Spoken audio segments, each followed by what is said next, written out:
നമസ്കാരം. മാസ്റ്റർ കി അക്കാഡമിയുടെ സൈക്കോളജിയുടെ പുതിയൊരു സെഷനിലേക്ക് എല്ലാവർക്കും സ്വാഗതം. അപ്പോൾ നമുക്ക് സൈക്കോളജിയുടെ കുറച്ച് ഇൻട്രൊഡക്ഷനും അതുപോലെ കുറച്ച് സൈക്കോളജിസ്റ്റുമാരെയും അവരുടെ ഡെഫിനിഷനും സൈക്കോളജിക്ക് നൽകിയിരിക്കുന്ന ഡെഫിനിഷനും ഒക്കെയാണ് നമുക്ക് ഈ ക്ലാസ്സിൽ നമ്മൾ കൂടുതലായിട്ട് കോൺസെൻട്രേറ്റ് ചെയ്യുന്നത്. പിന്നെ സ്കൂൾ ഓഫ് സൈക്കോളജി, ഇത്രയും കാര്യങ്ങളാണ് നമുക്ക് ഈ ക്ലാസ്സിൽ പഠിപ്പിക്കാനായിട്ട് ഉദ്ദേശിക്കുന്നത്. അപ്പോൾ നമുക്ക് അതിൻ്റെ ഒരു ഇൻട്രൊഡക്ഷൻ പാർട്ടിലേക്ക് നോക്കാം.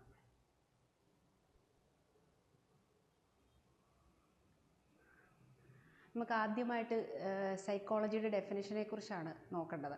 സൈക്കോളജിക്ക് ഒരുപാട് സയൻറ്റിസ്റ്റുമാർ ഒരുപാട് ഡെഫിനിഷൻസ് പറഞ്ഞിട്ടുണ്ട്. നമ്മുടെ ടോപ്പിക്കിൽ, നമ്മുടെ ആ മോഡ്യൂളിൽ ഡെഫിനിഷനെ കുറച്ച് പ്രാധാന്യം കൊടുത്തിട്ടുണ്ട്. വളരെ പ്രധാനപ്പെട്ട സയൻറ്റിസ്റ്റുമാരുടെ ഡെഫിനിഷനൂടെ ഞാനിതിൽ ഉൾക്കൊള്ളിച്ചിട്ടുണ്ട്. നമുക്ക് എന്നാലും ഒരു സൈക്കോളജിയെ നമുക്കൊരു സയൻസ് ആയിട്ട് കൺസിഡർ ചെയ്യാം. സൈക്കോളജി ഒരു സയൻസാണ്. അതുപോലെ തന്നെ it's a study of mind and soul എന്നാണ് പറയുന്നത്. അപ്പോൾ ശരിക്കും ആദ്യഘട്ടങ്ങളിലൊക്കെ സൈക്കോളജി ഒരു ആർട്ടായിട്ടായിരുന്നു കൺസിഡർ ചെയ്തിരുന്നത്. നമ്മുടെ പ്ലേറ്റോയും അരിസ്റ്റോട്ടിലും ഒക്കെ ഇല്ലേ, അവർ പോലും സൈക്കോളജിക്ക് കൊടുത്തിരുന്ന ഡെഫിനിഷൻ എന്ന് പറയുന്നത് psychology is the study of soul and mind എന്ന് പറഞ്ഞിരുന്നു. അതുപോലെ തന്നെ പിന്നീട് അങ്ങോട്ട് പോകെ ഇതിൻ്റെ സ്റ്റഡി മാറിയിട്ട് ബിഹേവിയറിനെ കുറിച്ചുള്ള പഠനമാണ്, ഫീലിങ്സിനെ കുറിച്ചുള്ള പഠനമാണ്, അല്ലെങ്കിൽ സൈക്കോളജിയുടെ പ്രോസസ്സ് ബ്രെയിനുമായി ബന്ധപ്പെട്ടതാണ്. ഇങ്ങനെ പലതരത്തിലുള്ള വാദഗതികൾ വന്നു. അതിൽ ചിലതൊക്കെ അക്സെപ്റ്റ് ചെയ്തു, ചിലതൊക്കെ റിജക്റ്റ് ചെയ്തു. സിഗ്മണ്ട് ഫ്രോയിഡ് പോലെയുള്ള ഒരുപാട് സയൻറ്റിസ്റ്റുകൾ പലതരത്തിലുള്ള പഠനങ്ങൾ നടത്തി. അതിനുശേഷം ഫ്രോയിഡിന് ശേഷം വന്ന ഒരുപാട് സയൻറ്റിസ്റ്റുകൾ ഫ്രോയിഡിൻ്റെ തിയറിയെ തള്ളുകയും ചിലതിനെ എടുക്കുകയും ഒക്കെ ചെയ്തു. അപ്പോൾ ആ തള്ളിയത് ഏതൊക്കെയാണ്, എടുത്തത് ഏതൊക്കെയാണ്, ആ സയൻറ്റിസ്റ്റുമാർ, ഇങ്ങനെയുള്ള കുറേ കാര്യങ്ങളാണ് പഠിക്കുന്നത്. നമുക്ക് ആദ്യമായിട്ട് സൈക്കോളജിയുടെ ഒരു ഡെഫിനിഷനിലേക്ക് നോക്കാം. നിങ്ങൾക്ക് പഠിക്കാനുള്ള ഡെഫിനിഷനാണ് നമുക്ക് ആദ്യമായിട്ട് നോക്കേണ്ടത്. ഇവിടെ പറഞ്ഞിട്ടുണ്ട് വാട്ട് ഈസ് സൈക്കോളജി. ആദ്യമേ തന്നെ പറഞ്ഞിരിക്കുന്നു psychology is the scientific study of mind and behaviour. അതായത് ആദ്യകാലങ്ങളിൽ മൈൻഡ് ആൻഡ് സോൾ എന്ന് പറഞ്ഞിട്ട് അതിലും മുൻപേ പറഞ്ഞു സോളിനെ പറ്റിയുള്ള സോൾ ആത്മാവെന്ന് പറയത്തില്ല, അതിനെപ്പറ്റിയുള്ള പഠനമാണെന്ന് പറഞ്ഞു. പിന്നെ സൈക്കോളജി ഈസ് ദ ആർട്ട് എന്ന് പറഞ്ഞൊരു ഘട്ടമുണ്ടായിരുന്നു. ഇങ്ങനെ പലതരത്തിലുള്ള പല സയൻറ്റിസ്റ്റുകൾ കാലം മാറുന്നതനുസരിച്ച് സൈക്കോളജിക്ക് പല ഡെഫിനിഷൻ വന്നു. നമ്മൾ മനസ്സിലാക്കേണ്ട ഒരു കാര്യം എന്ന് പറയുന്നത് സൈക്കോളജി എപ്പോഴും അപ്ഡേറ്റ് ചെയ്യപ്പെടേണ്ട ഒരു ശാസ്ത്രശാഖയാണ്. അപ്പം ഇപ്പോഴും പഠിച്ചുകൊണ്ടിരിക്കുകയും അതുപോലെ തന്നെ നമ്മൾ സൈക്കോളജിസ്റ്റുമാരും കൗൺസിലർമാരും എല്ലാം അതിൽ ഓരോ അപ്ഡേഷൻസും എപ്പോഴും പഠിച്ചുകൊണ്ടിരിക്കണം. കാരണം മനുഷ്യൻ്റെ ബിഹേവിയറിനെ കുറിച്ചും മനുഷ്യൻ്റെ മൈൻഡിനെ കുറിച്ചുമുള്ള പഠനമാണ്. സയൻറ്റിഫിക് ആയിട്ടുള്ള പഠനത്തിനെയാണ് എന്ത് വിളിക്കുന്നത്, സൈക്കോളജി എന്ന് വിളിക്കുന്നത്. അപ്പം നമ്മൾ ഇതിനകത്തുള്ള ഡെഫിനിഷൻ നോക്കാം. Psychology is the scientific study of mind and behaviour. Scientific study of soul എന്നത് മാറിയിട്ട് എന്ത് വന്നു, മൈൻഡ് ആൻഡ് ബിഹേവിയർ എന്നാണ് നമ്മൾ സൈക്കോളജിയെ മൊത്തത്തിൽ ഒരു നിർവചനം കൊടുക്കുകയാണെങ്കിൽ. Psychology is a study of mind and behaviour.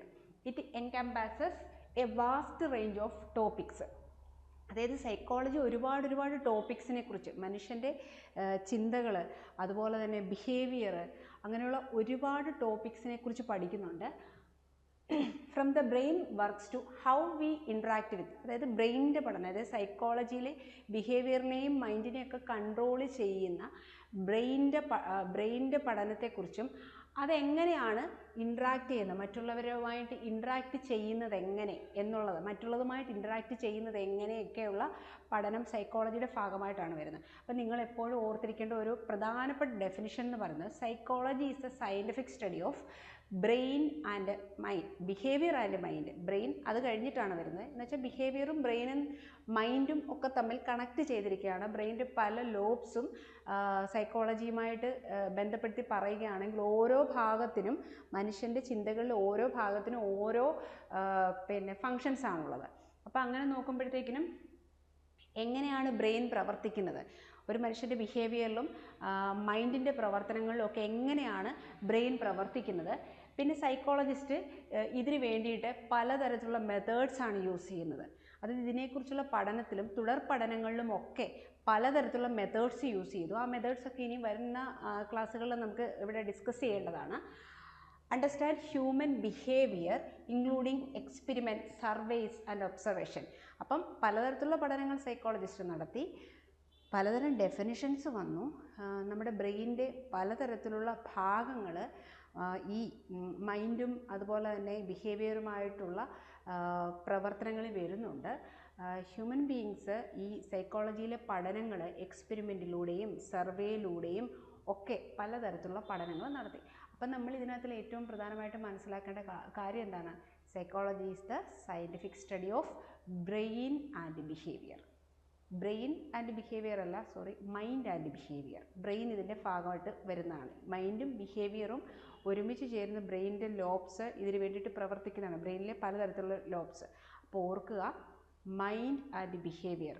അതിനു മുമ്പ് പല സയൻറ്റിസ്റ്റുകളും പറഞ്ഞു സൈക്കോളജി ഈസ് ആർട്ട് എന്ന് പറഞ്ഞു. അതിനുശേഷം പോകെ സൈക്കോളജി ഈസ് ദ സോൾ എന്ന് പറഞ്ഞു, സ്റ്റഡി ഓഫ് സോൾ എന്ന് പറഞ്ഞു, psychology is the study of art എന്ന് പറഞ്ഞു. അപ്പം നമ്മൾ ഫൈനലി ഇപ്പോഴത്തെ ഒരു ഡെഫിനിഷനായിട്ട് എന്താ പറയുന്നത്? Psychology is the scientific study of mind and behaviour. നോക്കുക, മൈൻഡ് ആൻഡ് ബിഹേവിയർ. അപ്പം ഒരു നിർവചനം, ഇനിയും കുറേ നിർവചനങ്ങൾ നമുക്ക് ഈ മോഡ്യൂളിൽ തന്നെ ഉൾക്കൊള്ളിച്ചിട്ടുണ്ട്. തുടർന്ന് ആ നിർവചനങ്ങളിലേക്ക് നമുക്ക് പോകാം.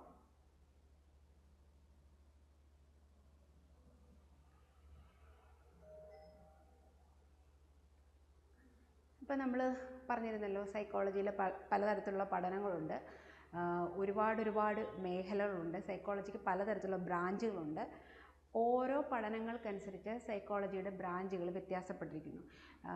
മെഡിക്കൽ സൈക്കോളജി ഉണ്ട്, മിലിറ്ററി സൈക്കോളജി ഉണ്ട്, അതുപോലെ തന്നെ പലതരത്തിലുള്ള സൈക്കോളജിയുടെ ബ്രാഞ്ചസ് ഉണ്ട്. കാരണം വാസ്റ്റായിട്ടുള്ള ഏരിയയെ ഉൾക്കൊള്ളുന്നതാണ് സൈക്കോളജി. അതുകൊണ്ട് തന്നെ പല മേഖലയിലൂടെ ഇത് കടന്നു പോകുന്നുണ്ട്. നമുക്ക് ഇതിനകത്തിൽ പ്രധാനമായിട്ടും പഠിക്കേണ്ടത് ബയോളജിക്കൽ സൈക്കോളജി, പിന്നെന്താണ് കോഗ്നിറ്റീവ് സൈക്കോളജി, ഡെവലപ്മെൻറ്റൽ സൈക്കോളജി, പിന്നെ നെക്സ്റ്റ് ഇത് കൊടുത്തിരിക്കുന്നത് social psychology, personality psychology. Social psychology നമുക്ക് ഈ എക്സാമിന് വേണ്ടിയിട്ട് ഒരു പ്രധാനപ്പെട്ട ഒരു മേഖലയാണ് സോഷ്യൽ സൈക്കോളജി. പിന്നെന്താണ് ക്ലിനിക്കൽ സൈക്കോളജി. ഇതിനകത്തിൽ പിന്നെ ഒരുപാട് ബ്രാഞ്ചസ് ഉണ്ട്. മിലിറ്ററി സൈക്കോളജി ഒക്കെ അതിൻ്റെ ഭാഗമായിട്ട് വരുന്നതാണ്. അപ്പോൾ ഈ പ്രധാനമായിട്ട് ഇതിൻ്റെ ബ്രാഞ്ചസിൽ ഉൾക്കൊള്ളിച്ചിരിക്കുന്നതാണ്, ഇത്രയും സൈക്കോളജിയാണ് ഉൾക്കൊള്ളിച്ചിരിക്കുന്നത്. അപ്പം അടുത്തൊരു ഭാഗമാണ്, ഇതിൻ്റെ ഒരു ഭാഗമാണ്, പ്രധാനപ്പെട്ട ഒരു ഭാഗമാണ് കീ ഏരിയാസ് ഓഫ് സൈക്കോളജി അല്ലെങ്കിൽ ബ്രാഞ്ചസ് ഓഫ് സൈക്കോളജി എന്ന് മോഡ്യൂൾസിൽ ഉൾപ്പെടുത്തിയിട്ടുണ്ട്. അപ്പം നമുക്ക് അതാണ് നോക്കുന്നത്. കീ ഏരിയാസ്, ആ ഏരിയാസ് എന്തിനെയൊക്കെ ഒരു ചെറുതായിട്ട് വലിയ രീതിയിൽ തന്നിട്ടില്ലെങ്കിലും ആ ഒരു മേഖല ഏതൊക്കെ ഭാഗങ്ങളെയാണ് കൈകാര്യം ചെയ്യുന്നതെന്നുള്ള ചെറിയൊരു കണ്ടൻറ്റോട് കൂടിയാണ് ഈ ബ്രാഞ്ച് ഓഫ് സൈക്കോളജിയെക്കുറിച്ച് നമ്മൾ പഠിക്കുന്നത്. ഇതിനകത്തിൽ ഏറ്റവും ആദ്യത്താണ് ബയോളജിക്കൽ സൈക്കോളജി എന്ന് പറയുന്നത്. അതായത് ബയോളജിക്കൽ സൈക്കോളജിയിൽ പ്രധാനമായിട്ടും പറയുന്നത് സൈക്കോളജിയുടെ പ്രവർത്തനങ്ങളിൽ ബ്രെയിൻ, നെർവസ് സിസ്റ്റം ഇതിൻ്റെയൊക്കെ ഫങ്ഷൻസ് എന്തൊക്കെയാണ്, അല്ലെങ്കിൽ ഇതെങ്ങനെ പ്രവർത്തിക്കുമ്പോഴാണ് ഈ ഏരിയാസ് പ്രവർത്തിക്കുന്നത്. അതായത് മൈൻഡ്, അതുപോലെ ബിഹേവിയർ. ഈ സ്റ്റഡിയിൽ നെർവസ് സിസ്റ്റം, ബ്രെയിൻ, പിന്നെ അതുപോലെ തന്നെ ബിഹേവിയർ, ഇതൊക്കെ ഇത് തമ്മിലുള്ള റിലേഷൻഷിപ്പിനെ കുറിച്ച് പഠിക്കുന്ന ഒരു സൈക്കോളജിയുടെ ശാസ്ത്രശാഖയാണ് എന്ത്? Biological psychology. അപ്പോൾ എന്താണ് biological psychology? Explores the relationship between brain, nervous system and behaviour. അതായത് ബ്രെയിന്, നെർവസ് സിസ്റ്റം, ബിഹേവിയർ, ഇത് തമ്മിലുള്ള ഒരു ബന്ധത്തെ സൂചിപ്പിക്കുന്നതാണ് ബയോളജിക്കൽ സൈക്കോളജി. ബയോളജിക്കൽ സൈക്കോളജി എന്തൊക്കെയായിട്ട് ബന്ധപ്പെട്ടിരിക്കുകയാണ്? ബ്രെയിന്, നെർവസ് സിസ്റ്റം, ഇതും അതുപോലെ ബിഹേവിയറും തമ്മിലുള്ള ബന്ധം. ഒരു മനുഷ്യൻ്റെ ബിഹേവിയറിൽ ബ്രെയിനും നെർവസ് സിസ്റ്റം എങ്ങനെ റിലേറ്റഡ് ആയിട്ടിരിക്കുന്നു എന്നതിനെക്കുറിച്ച് പഠിക്കുന്ന ഒരു ശാസ്ത്രശാഖയാണെന്ത്? Biological psychology. നെക്സ്റ്റ് എന്ന് പറയുന്നത് കോഗ്നിറ്റീവ് സൈക്കോളജിയാണ്. കോഗ്നിറ്റീവ് സൈക്കോളജി ഒരാളുടെ thinking, memory, perception, problem solving, decision making, ഇതിനെയൊക്കെ കുറിച്ച് പഠിക്കുന്ന ഒരു മേഖലയാണ് കോഗ്നിറ്റീവ് സൈക്കോളജി എന്ന് പറയുന്നത്. ഇന്ന് കോഗ്നിറ്റീവ് സൈക്കോളജിക്ക് വളരെ പ്രാധാന്യമുണ്ട്. കാരണം ഡേ ടു ഡേ ലൈഫിൽ മനുഷ്യൻ്റെ ഏറ്റവും അർജൻറ്റായിട്ട് വേണ്ട എല്ലാ കാര്യങ്ങളെയും ഉൾക്കൊള്ളുന്ന ഒരു മേഖലയാണ് കോഗ്നിറ്റീവ് സൈക്കോളജി എന്ന് പറയുന്നത്. നമ്മൾ ബയോളജി പഠിക്കുമ്പോഴത്തേനും മെറ്റബോളിക് പ്രോസസ്സ് എന്ന് പറയത്തില്ല, ഒരു മനുഷ്യ ശരീരത്തിലെ ഏറ്റവും പ്രധാനപ്പെട്ട എല്ലാ ഫങ്ഷനും ഉൾക്കൊള്ളുന്ന മെറ്റബോളിക് പ്രോസസ്സ് എന്നൊക്കെ പറയത്തില്ലേ, അതേ കൂട്ട് തന്നെ ഈ കോഗ്നിറ്റീവ് സൈക്കോളജിയുടെ മേഖല എന്ന് പറയുന്നത് എന്താണ്? മെൻ്റൽ പ്രോസസ്സുമായി ബന്ധപ്പെട്ടതാണ് കോഗ്നിറ്റീവ് സൈക്കോളജി. ഏതൊക്കെ മെൻ്റൽ പ്രോസസ്സാണ് വരുന്നത്?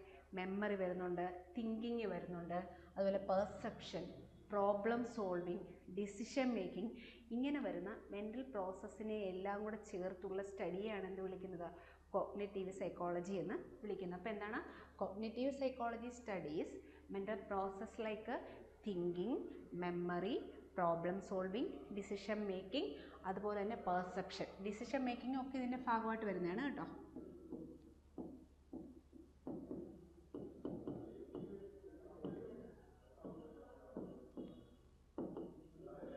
അതും കൂടെ കൂട്ടിച്ചേർത്ത് പറയാം. എന്തായാലും ഒറ്റ വാക്കിൽ പറഞ്ഞാൽ മെൻ്റൽ പ്രോസസ്സ്, അതായത് മനുഷ്യൻ്റെ ഹ്യൂമൻ ബീയിങ്സിൻ്റെ മെൻ്റൽ പ്രോസസ്സിനെ കുറിച്ചുള്ള ഒരു സ്റ്റഡിയാണ് എന്ത് വിളിക്കുന്നത്?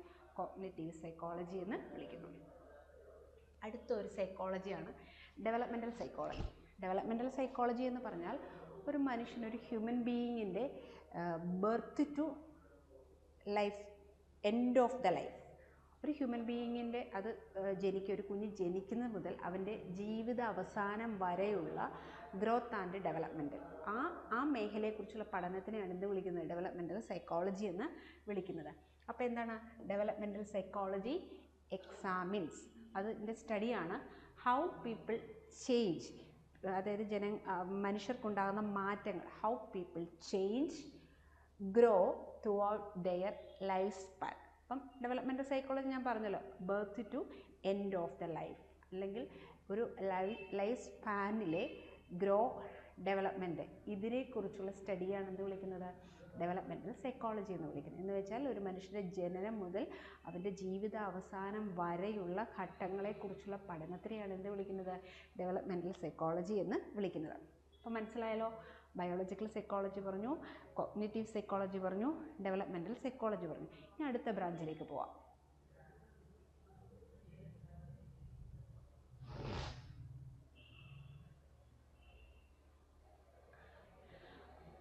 അടുത്തൊരു സൈക്കോളജിയുടെ ബ്രാഞ്ചാണ് സോഷ്യൽ സൈക്കോളജി എന്ന് പറയുന്നത്. സോഷ്യൽ സൈക്കോളജി പ്രധാനമായിട്ട് എന്തിനാണ് ഉൾക്കൊള്ളുന്നത്? ശരിക്കും സോഷ്യലൈസേഷൻ, സൊസൈറ്റിയോട് ഹ്യൂമൻ ബീയിങ്ങിൻ്റെ ബിഹേവിയർ എന്തിനെയൊക്കെ അടിസ്ഥാനപ്പെടുത്തിയിട്ടുള്ളതാണ്, എന്നതിനെ പറ്റിയുള്ള ഒരു പഠനം, അല്ലെങ്കിൽ എങ്ങനെയുള്ളതാണ്, എന്തിനെയൊക്കെ അടിസ്ഥാനപ്പെടുത്തിയുള്ളതാണ്, അതിൻ്റെ ഫാക്ടേഴ്സ് എന്തൊക്കെയാണ്, ഈ മേഖലയെക്കുറിച്ചുള്ള ആ ഒരു പഠനത്തിനെയാണ് എന്ത് വിളിക്കുന്നത്? സോഷ്യൽ സൈക്കോളജി എന്ന് വിളിക്കുന്നത്. അപ്പോൾ എന്താണ് സോഷ്യൽ സൈക്കോളജി?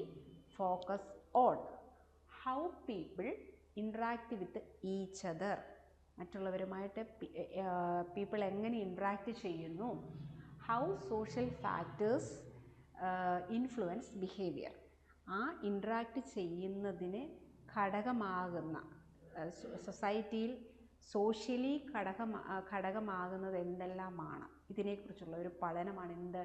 Social psychology. അപ്പോൾ നോക്കണം, focus on how people interact with each other and how social factors influence behaviour, അതായത് എന്തൊക്കെ സോഷ്യൽ ഫാക്ടേഴ്സാണ് ഒരാളുടെ, ഒരു വ്യക്തിയുടെ ബിഹേവിയറിന് ഹേതുവാകുന്നത്, കാരണമാകുന്നത്. നമുക്ക് പെട്ടെന്ന് ചിന്തിക്കാവുന്നതേ ഉള്ളൂ. സോഷ്യൽ സൈക്കോളജി സോഷ്യലൈസേഷനുമായി ബന്ധപ്പെട്ടതാണ്, സൊസൈറ്റിയുമായിട്ട് ബന്ധപ്പെട്ടതാണ്. ഹ്യൂമൻ ബീയിങ്ങും സൊസൈറ്റിയും ബിഹേവിയറും എന്തൊക്കെ കാരണങ്ങൾ കൊണ്ടുണ്ടാകുന്നു, എങ്ങനെ സംഭവിക്കും, ഇതിനെക്കുറിച്ചുള്ളൊരു ഒരു പഠന മേഖല, സൈക്കോളജിയുടെ പഠന മേഖലയാണ് സോഷ്യൽ സൈക്കോളജി. നമുക്ക് അടുത്ത മേഖലയിലേക്ക് പോകാം, പേഴ്സണാലിറ്റി സൈക്കോളജി. നമുക്കത് തീർച്ചയായിട്ടും അറിയാം. പേഴ്സണാലിറ്റി സൈക്കോളജി എന്തിനെ പറ്റിയായിരിക്കും പറയുന്നത്? ഒരാളുടെ ക്യാരക്ടറിസ്റ്റിക്സ്, ട്രെയ്റ്റ്സ്, ഇതും ബിഹേവിയറുമായിട്ടുള്ള കണക്ഷൻ, ഇതാണ് എന്ത് പറയുന്നത്? പേഴ്സണാലിറ്റി സൈക്കോളജി എന്ന് പറയുന്നത്. പേഴ്സണാലിറ്റി സൈക്കോളജിയൊക്കെ സൈക്കോളജിയിലെ നിലവിൽ ഒരുപാട് പ്രാധാന്യമുള്ളൊരു മേഖലയാണ് പേഴ്സണാലിറ്റി സൈക്കോളജി എന്ന് പറയുന്നത്. അപ്പോൾ ഇതെന്താണ് പറയുന്നത്? Personality psychology investigate, focus, examine എന്നൊന്നും കണ്ടിട്ട് ആരും പേടിക്കേണ്ട. സ്റ്റഡി എന്നതുകൊണ്ട് തന്നെയാണ് ഉദ്ദേശിക്കുന്നത്. Investigate individual differences in personality traits and how they affect behaviour. അതായത് മനുഷ്യരുടെ വിവിധങ്ങളായിട്ടുള്ള ട്രെയ്റ്റ്സ്, ഈ ട്രെയ്റ്റ്സ് എങ്ങനെയാണ് ബിഹേവിയറിനെ അഫക്റ്റ് ചെയ്യുന്നത്, അതിനെക്കുറിച്ചുള്ള പഠനം നടത്തുന്ന മേഖലയാണ് എന്ത്? Personality psychology. അപ്പോൾ അത് മനസ്സിലായല്ലോ. ഒരു പേഴ്സണിൻ്റെ ട്രെയ്റ്റ് ആൻഡ് ബിഹേവിയർ, ആ സ്റ്റഡി മേഖലയാണ് പേഴ്സണാലിറ്റി സൈക്കോളജി എന്ന് നമുക്ക് ഒറ്റവാക്കി പറയാം. അടുത്ത മേഖലയിലോട്ട് പോകാമല്ലോ.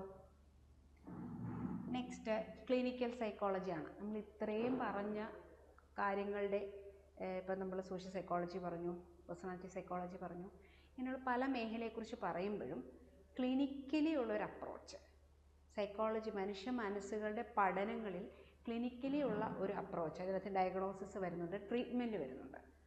ആ മേഖലയാണ് എന്ത് വിളിക്കുന്നത്? ക്ലിനിക്കൽ സൈക്കോളജി എന്ന് വിളിക്കുന്നത്. എന്താണ് ഇതിൽ പറയുന്നത്? Deals with diagnosis and treatment of mental disorders.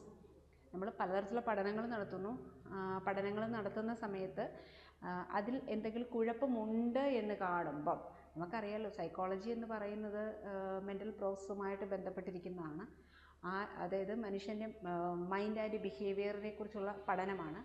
ആ സമയത്ത് എന്തെങ്കിലും തരത്തിലുള്ള ഡിസോർഡേഴ്സ് ഉണ്ടാകുകയാണെങ്കിൽ അതിനെ ഡയഗ്നോസിസ് ചെയ്യണം. എന്ന് വെച്ചാൽ ഈ ഡിസോർഡറാണ് ആ മനുഷ്യൻ്റെ ബിഹേവിയർ അല്ലെങ്കിൽ മൈൻഡ് ചേഞ്ചിന് കാരണമാകുന്നതെന്ന് കണ്ടെത്തി കഴിഞ്ഞാൽ അതിനെക്കുറിച്ച് അതാണോ എന്ന് കൺഫേം ചെയ്യണം. അതാണ് ഡയഗ്നോസിസ്. നെക്സ്റ്റ് അതിനൊരു ചികിത്സ വേണം. നമുക്ക് പനിയും തലവേദനയും ഒക്കെ വരുമ്പം, ക്യാൻസർ അടക്കമുള്ള രോഗങ്ങൾ വരുമ്പോൾ ട്രീറ്റ്മെൻ്റ് ഇല്ലേ? ട്രീറ്റ്മെൻറ്റിന് മുമ്പ് CT സ്കാനും പിന്നെ പലതരത്തിലുള്ള ടെസ്റ്റുകളൊക്കെ നടത്തില്ലേ, എക്സ്റേ ഒക്കെ നടത്തത്തില്ലേ? അതിനെയാണ് ഡയഗ്നോസിസ് എന്ന് പറയുന്നത്. ഡയഗ്നോസിസിൽ നിന്നും എന്തെങ്കിലും കുഴപ്പമുണ്ടെങ്കിൽ മെഡിസിൻ തരത്തില്ലേ? ആ മെഡിസിൻ കഴിക്കുന്നതിനാണ് ട്രീറ്റ്മെൻറ്റ് എന്ന് പറയുന്നത്. അതേ കൂട്ടി തന്നെ സൈക്കോളജിക്കും അങ്ങനൊരു മേഖലയുണ്ട്.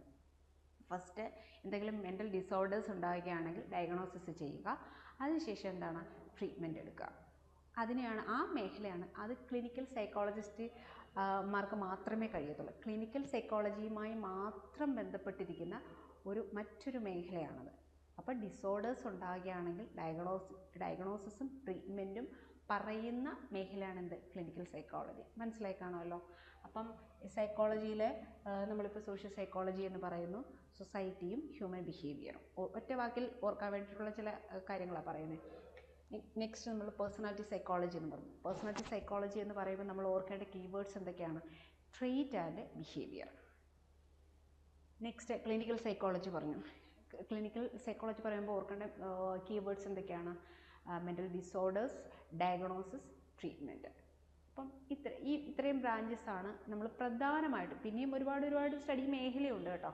എന്നാലും പ്രധാനമായിട്ടും അറിഞ്ഞിരിക്കേണ്ട ബ്രാഞ്ചസിനെ കുറിച്ചാണ് ഇതിനകത്തിൽ പറഞ്ഞിരിക്കുന്നത്. പരീക്ഷയ്ക്ക് ചോദിക്കാൻ സാധ്യതയുള്ള ഇമ്പോർട്ടൻ്റ് ആയിട്ടുള്ള ബ്രാഞ്ചസ്.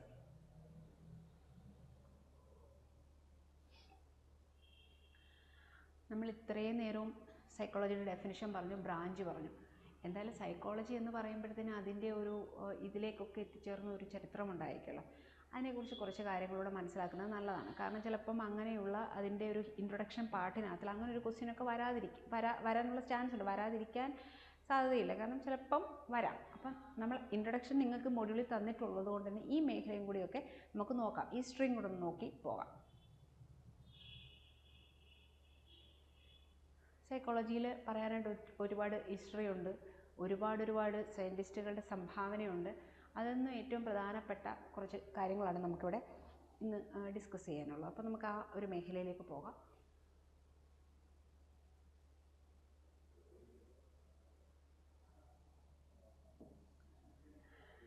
സൈക്കോളജിയെക്കുറിച്ച് നമ്മൾ പഠിക്കുമ്പോൾ വില്യം വൂണ്ടിനെ കുറിച്ച് നമുക്ക് പറയാതിരിക്കാൻ പറ്റത്തില്ല. വില്യം വൂണ്ട് എന്ന് പറയുന്നത് സൈക്കോളജി ഒരു ഫോമൽ സയൻസ് അല്ലെങ്കിൽ ഒരു സയൻസ് ആണ്, അതുവരെ ആർട്ടാണ് എന്ന് പറഞ്ഞെടുത്ത് സയൻസ് ആണ് എന്ന് തിരുത്തി പറയുകയും അതുകൊണ്ട് തന്നെ ഒരു ലബോറട്ടറി സ്ഥാപിക്കുകയും ചെയ്തു. 1879 ഒരു ലബോറട്ടറി സ്ഥാപിക്കുകയും അതുകൊണ്ട് തന്നെ സൈക്കോളജി ഒരു ഫോമൽ സയൻസ് ആണെന്ന് ഉറപ്പിച്ച് പറയുകയും ചെയ്ത ഒരു സൈക്കോളജിസ്റ്റ് ആയിരുന്നു ആര്? William Wundt. ആരായിരുന്നു? William Wundt. പേരിൻ്റെ സ്പെല്ലിങ് കണ്ടൊന്നും കേട്ടിട്ടുണ്ട്. വില്യം വൂണ്ട് ഇങ്ങനെയാണ് പിന്നെ അദ്ദേഹത്തിൻ്റെ പേരിൻ്റെ സ്പെല്ലിങ് എല്ലാ പുസ്തകങ്ങളിലും കാണിച്ചിരിക്കുന്നത്. അതുകൊണ്ട് തന്നെ നമുക്കിങ്ങനെ പേരുകൾക്ക് പ്രൊനൗൺസിയേഷൻ പല സ്ഥലത്തും പല രീതിയിലാണ്. നമുക്കിത് ഇങ്ങനെ വായിക്കാം, വില്യം വൂണ്ടാണ്. വില്യം വൂണ്ടാണ് establish the first psychological laboratory. നല്ലൊരു ക്വസ്റ്റ്യനാണ്. ആരാണ് ആദ്യത്തെ സൈക്കോളജിക്കൽ ലബോറട്ടറി എസ്റ്റാബ്ലിഷ് ചെയ്തത്? ആരായിരുന്നു? വില്യം വൂണ്ടാണ്. എന്നാണ്? 1879 വില്യം വൂണ്ട് ലോകത്തിലെ തന്നെ ആദ്യത്തെ സൈക്കോളജിക്കൽ ലബോറട്ടറി എസ്റ്റാബ്ലിഷ് ചെയ്തു. അതിനുശേഷം എന്താണ്? ഇതാണ് psychology as A formal science എന്നൊരു മാർക്കിംഗ് ഉണ്ടായത്. ആ വില്യം വൂണ്ട് ലോകത്തിൽ ആദ്യമായിട്ട് സൈക്കോളജിക്കൽ ലബോറട്ടറി സ്ഥാപിക്കപ്പെട്ടതിന് ശേഷമാണ് സൈക്കോളജി എന്താണ്, ഒരു ഫോർമലായിട്ടുള്ള സയൻസാണ്. ആർട്ട് എന്നതിൽ നിന്നും മാറിയിട്ട് അതൊരു സയൻസ് ആണെന്ന് പറയുന്ന ആ ഒരു കാറ്റഗറിയിലേക്ക് ഉൾപ്പെടുത്തി ഉറപ്പിച്ചത് വില്യം വൂണ്ടിൻ്റെ ഈ ലോകത്തിലെ തന്നെ ആദ്യത്തെ ലബോറട്ടറി 1879 സ്ഥാപിക്കപ്പെട്ടതിലൂടെയാണ്. അപ്പം അതുമായി ബന്ധപ്പെട്ട് വില്യം വൂണ്ട് ആരാണ്, വില്യം വൂണ്ടിൻ്റെ കുറച്ച് മേഖലകളോടെ നമുക്ക് നോക്കാം. അതിനുശേഷം ഈ ഹിസ്റ്ററി പറയുമ്പം എടുത്തു പറയേണ്ട കുറച്ച് സയൻറ്റിസ്റ്റുകളൊക്കെ ഉണ്ട്. നമുക്ക് അവരെയും കൂടെ ഒന്ന് നോക്കിയതിന് ശേഷം ബാക്കിയുള്ള മേഖലയിലേക്ക് കടക്കാം. നമ്മൾ ഡെവലപ്മെൻറ്റൽ സൈക്കോളജി അല്ലെങ്കിൽ എഡ്യൂക്കേഷൻ സൈക്കോളജി ഒക്കെ പഠിക്കുമ്പം നമുക്കൊരിക്കലും മാറ്റി നിർത്താനാവാത്ത ഒരു സൈക്കോളജിസ്റ്റാണ് ആരെന്നറിയാമോ? Sigmund Freud. സിഗ്മണ്ട് ഫ്രോയിഡ് എന്ന് പറയുന്നത് is a father of education psychology. Education സൈക്കോളജിൻ്റെ ഇൻട്രൊഡക്ഷൻ പഠിക്കുന്ന സമയത്ത് സിഗ്മണ്ട് ഫ്രോയിഡിൻ്റെ തത്വങ്ങളിലൂടെയാണ് മുന്നോട്ട് പോകുന്നത്. അദ്ദേഹത്തിൻ്റെ തിയറീസിലൊക്കെ ഒരുപാട് പോരായ്മകളുണ്ട്. പക്ഷേ ആ തിയറിയുടെ ചുവട് പിടിച്ചിട്ടാണ് പിന്നീട് അദ്ദേഹത്തിൻ്റെ ശിഷ്യന്മാരും അദ്ദേഹത്തിൻ്റെ മകളടക്കമുള്ള മനുഷ്യർ സ്റ്റഡി നടത്തിയത്. അപ്പം നമുക്ക് സിഗ്മണ്ട് ഫ്രോയിഡിനെ, ഞാൻ ഈ ടോപ്പിക്കിൽ തന്നെ സിഗ്മണ്ട് ഫ്രോയിഡിൻ്റെ കുറച്ച് കാര്യങ്ങൾ ഞാൻ ഉൾപ്പെടുത്തിയിട്ടുണ്ട്. പക്ഷേ ഇത് കുറച്ച് അങ്ങോട്ട് അടുത്തടുത്ത സെഷനിലാണ് വരുന്നത്. അപ്പം അതുകൊണ്ട് തന്നെ കുറച്ചിങ്ങനെ ബേസിക്കായിട്ട് നമുക്ക് പറഞ്ഞു പോകാം. സിഗ്മണ്ട് ഫ്രോയിഡിനെ കുറിച്ച് ബാക്കിയുള്ള ഭാഗത്ത് വന്നിട്ടുണ്ട്, മിക്ക സയൻറ്റിസ്റ്റുമാരെ കുറിച്ചും വന്നിട്ടുണ്ട്. എന്നാലും നമുക്കിപ്പോൾ ഒരു ബേസിക് ഹിസ്റ്ററിയുടെ ഭാഗമായിട്ട് ഇവരെയൊക്കെ ഒന്ന് പറഞ്ഞ് ഇവരുടെ മേഖലകളൊന്ന് പറഞ്ഞു പോവാം. അതുപോലെ സിഗ്മണ്ട് ഫ്രോയിഡ് എന്തായിരുന്നു ചെയ്തത്? Psycho analysis. അദ്ദേഹത്തിൻ്റെ മേഖല എന്ന് പറയുന്നത് സൈക്കോ അനാലിസിസ് എന്ന് പറയുന്നൊരു മേഖലയായിരുന്നു. നമുക്ക് അടുത്ത ഭാഗത്ത് സൈക്കോ അനാലിസിസ് എന്തെന്ന് നോക്കാം. എന്നാലും സൈക്കോ അനാലിസിസ് എന്ന് പറയുന്ന ആ ഒരു വാക്ക് കണ്ടാൽ പെട്ടെന്ന് സിഗ്മണ്ട് ഫ്രോയിഡിനെ ഓർത്തോണം. അദ്ദേഹം ഡെവലപ്പ് ചെയ്തതായിരുന്നു. ഹൂ ഡെവലപ്പ് സൈക്കോ അനാലിസിസ് എന്ന് ചോദിച്ചാൽ നമുക്ക് തീർച്ചയായിട്ടും പറയേണ്ടത് ആരെയാണ്? സിഗ്മണ്ട് ഫ്രോയിഡിനെയാണ്. പിന്നീട് സൈക്കോ അനാലിസിസിൻ്റെ പഠനങ്ങളൊക്കെ വന്നിട്ടുണ്ട്. എന്നാലും ഹൂ ഡെവലപ്പ് സൈക്കോ അനാലിസിസ് എന്ന് ചോദിച്ചാൽ ഒരേ ഒരാളുടെ പേരെഴുതിയാൽ മതി, Sigmund Freud. Emphasising the role of unconscious mind shaping behaviour. അദ്ദേഹം സൈക്കോ അനാലിസിസിൽ പ്രധാനമായിട്ടും പറഞ്ഞിരുന്നത് എന്തായിരുന്നു? അൺകോൺഷ്യസ് മൈൻഡിനെ കുറിച്ചായിരുന്നു. അൺകോൺഷ്യസ് ഉപബോധ മനസ്സെന്നൊക്കെ പറഞ്ഞ് നമ്മൾ പല സിനിമയിലൊക്കെ കണ്ടിട്ടുള്ളതാണ് അല്ലേ. അൺകോൺഷ്യസ് മൈൻഡിനെ കുറിച്ചാണ് ഈ സിഗ്മണ്ട് ഫ്രോയിഡ് പറഞ്ഞ്. അദ്ദേഹം പറഞ്ഞത് എന്താണെന്നറിയാമോ? ഒരു മനുഷ്യൻ്റെ ബിഹേവിയർ കൺട്രോൾ ചെയ്യുന്നത് അല്ലെങ്കിൽ ഒരു മനുഷ്യൻ്റെ ബിഹേവിയറിനെ നിർണ്ണയിക്കുന്ന ഒരു പ്രധാന ഭാഗമെന്ന് പറയുന്ന അൺകോൺഷ്യസ് മൈൻഡാണ്. അദ്ദേഹം മൈൻഡിനെ തന്നെ പല രീതിയിൽ തിരിച്ചിട്ടുണ്ട്. Conscious mind, sub conscious mind, unconscious mind, തുടർന്ന് നമുക്കതിനെക്കുറിച്ച് പഠിക്കണം. എന്നാൽ സൈക്കോ അനാലിസിസ് നമ്മൾ എടുത്തു കഴിഞ്ഞാൽ അതിൽ ഓർത്ത് വെക്കേണ്ട ഒരു കാര്യം അൺകോൺഷ്യസ് മൈൻഡാണ്.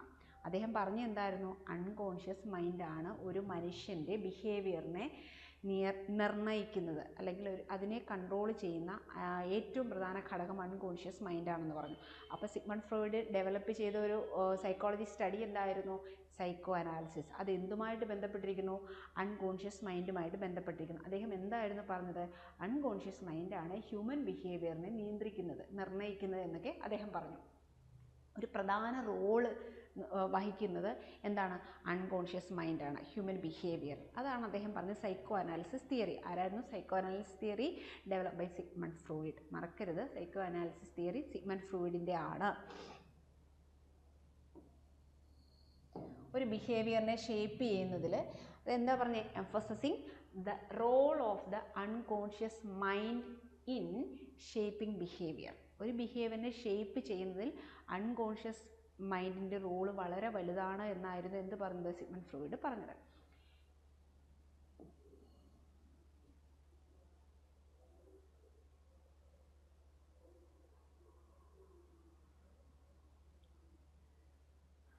നമ്മൾ ഹിസ്റ്ററി നോക്കുമ്പം അടുത്തൊരു പ്രധാനപ്പെട്ട ഒരു വ്യക്തിയാണ് B.F. സ്കിന്നർ എന്ന് പറയും. സ്കിന്നർ എന്ന് പറയുന്നതും ഇദ്ദേഹത്തിൻ്റെയൊക്കെ പിന്നെ ശിഷ്യൻ്റെ ശിഷ്യനും അങ്ങനെയൊക്കെ ഇവരൊക്കെ തമ്മിലൊരു ബന്ധങ്ങളുണ്ടായിരുന്നു. അപ്പോൾ ഈ B.F. സ്കിന്നർ ശരിക്കും ഒരു ബിഹേവിയറിസ്റ്റാണ്. നമ്മൾ ഇനിയും സ്കൂൾ ഓഫ് സൈക്കോളജി പഠിക്കുമ്പം അതിലൊരു സ്കൂളാണ് ബിഹേവിയറിസം എന്ന് പറയുന്നത്. അതുകൊണ്ട് തന്നെ നമുക്ക് സ്കിന്നറിനെ പഠിക്കേണ്ടതൊന്നും പഠിക്കേണ്ടതാണ്. അപ്പോൾ സ്കിന്നറിൻ്റെ മേഖലയെന്ന് വെച്ചാൽ ബിഹേവിയറിസമാണ്. അദ്ദേഹം പറയുന്നത് ഒരു മനുഷ്യൻ്റെ ബിഹേവിയറിനെ കൺട്രോൾ ചെയ്യാൻ അല്ലെങ്കിൽ നയിക്കാൻ അല്ലെങ്കിൽ നിയന്ത്രിക്കാൻ ഒക്കെ എന്തിന് കഴിയുമെന്നാണ്? ആ മനുഷ്യന് കൊടുക്കുന്ന പണിഷ്മെൻറ്റിലൂടെയും റിവാർഡ്സിലൂടെയും കഴിയുമെന്നുള്ളതാണ്. പണിഷ്മെൻറ്റും റിവാർഡ്സും എന്തെന്നുള്ളത് പഠിക്കേണ്ടതാണ്. ശരിക്കും അതൊരു എഡ്യൂക്കേഷൻ സൈക്കോളജിയുടെ ഭാഗമായിട്ട് കൂടുതൽ പഠിക്കുന്നത്. ഈ പിന്നെ എന്താ കുട്ടികൾ എന്തെങ്കിലും തെറ്റ് കാണിച്ചു കഴിഞ്ഞാൽ, ഒരു നല്ല കാര്യം ചെയ്തു കഴിഞ്ഞാൽ ഒരു കുട്ടി ഒരു നല്ല മാർക്ക് വാങ്ങിച്ചു, അല്ലെങ്കിൽ അവൻ നല്ലൊരു ബിഹേവിയർ കാണിച്ചപ്പോഴത്തേനും അവന് ഒരു മിഠായി കൊടുക്കുന്നു. കുറച്ച് നാൾ കഴിയുമ്പോഴത്തേനും ഒരു 2 ആഴ്ച കഴിഞ്ഞ് ആ ബിഹേവിയറിൽ ചേഞ്ച് ഉണ്ടായി, അതിൽ നിന്നും മോശമായ രീതിയിൽ അവനൊരു ബിഹേവിയർ കാണിച്ചു. അപ്പോൾ എന്താണ്, അവനെ ഓർമ്മിപ്പിച്ചുകൊണ്ട് നീ ഇങ്ങനെ കാണിച്ചുകൊണ്ട് നിനക്ക് ഇനിയും ഈ മിഠായി തരുന്നില്ല, അല്ലെങ്കിൽ എന്തെങ്കിലും ഒരു ഗിഫ്റ്റ് തരുന്നില്ല എന്നുള്ള രീതിയിൽ കൊടുക്കുന്നതാണ് റിവാർഡ് ആൻഡ് പണിഷ്മെൻറ്റ്. അപ്പം ഇദ്ദേഹം പറയുന്ന വലിയ ഗിഫ്റ്റുകൾ കൊടുക്കുന്ന കാര്യമല്ല കേട്ടോ, അത് എഡ്യൂക്കേഷൻ സൈക്കോളജി കൃത്യമായിട്ട് പറയുന്നുണ്ട്. അതായത് ഈ ബിഹേവിയറിസ്റ്റ് ആയിട്ടുള്ള സ്കിന്നർ പറയുന്നത് എന്താണ്, റിവാർഡും പണിഷ്മെൻറ്റും കൊടുക്കുന്നതിലൂടെ ഒരു മനുഷ്യൻ്റെ എന്താണ് പിന്നെ ബിഹേവിയറിനെ ചേഞ്ച് ചെയ്യാൻ പറ്റും എന്നുള്ളതാണ്. അതിന് വലിയ പങ്കുണ്ട് എന്ന് ആര് പറയുന്നു? B.F. സ്കിന്നർ പറയുന്നു. അപ്പോൾ എന്തായിരുന്നു B.F. സ്കിന്നർ പറയുന്നത്? Pioneered behaviourism. He's a pioneer of behaviourism. ആരാ? B.F. സ്കിന്നറാണ് ബിഹേവിയറിസത്തിൻ്റെ ഒരു പയനിയർ. ബിഹേവിയറിസം എന്ന് പറയുന്ന ഒരു തോട്ട് ആദ്യമായി മുന്നോട്ട് വെച്ച വ്യക്തിയായിരുന്നു ആര്? B.F. Skinner. Focusing on how behaviour is shaped by rewards and punishment. അദ്ദേഹം ഫോക്കസ് ചെയ്ത മേഖല എന്തായിരുന്നു? ഒരാളുടെ ബിഹേവിയർ പണിഷ്മെൻറ്റിലൂടെയും റിവാർഡിലൂടെയും എങ്ങനെ ഷേപ്പ് ചെയ്യാൻ കഴിയും എന്നൊരു മേഖലയായിരുന്നു B.F. സ്കിന്നർ ഫോക്കസ് ചെയ്തത്. അപ്പോൾ he's a pioneer of behaviourism. അല്ലെങ്കിൽ താഴെ തന്നിരിക്കുന്നതിൽ ഏറ്റവും ആദ്യത്തെ ബിഹേവിയറിസ്റ്റ് ആര്, അല്ലെങ്കിൽ ബിഹേവിയറിസം എന്ന് പറയുന്ന തോട്ട് ഡെവലപ്പ് ചെയ്ത ആര്, അല്ലെങ്കിൽ ബിഹേവിയറിസം എന്ന് പറയുന്ന ആ ഒരു തോട്ട് മുന്നോട്ട് വെച്ചത് ആര് എന്ന് ചോദിച്ചിട്ട് താഴെ തന്നിരിക്കുന്ന സൈക്കോളജിസ്റ്റുകളിൽ ആരെ എന്നുള്ള രീതി ചോദിച്ചു കഴിഞ്ഞാൽ കണ്ണും പൂട്ടി എഴുതിക്കണം ആരാണ്? B.F. സ്കിന്നർ.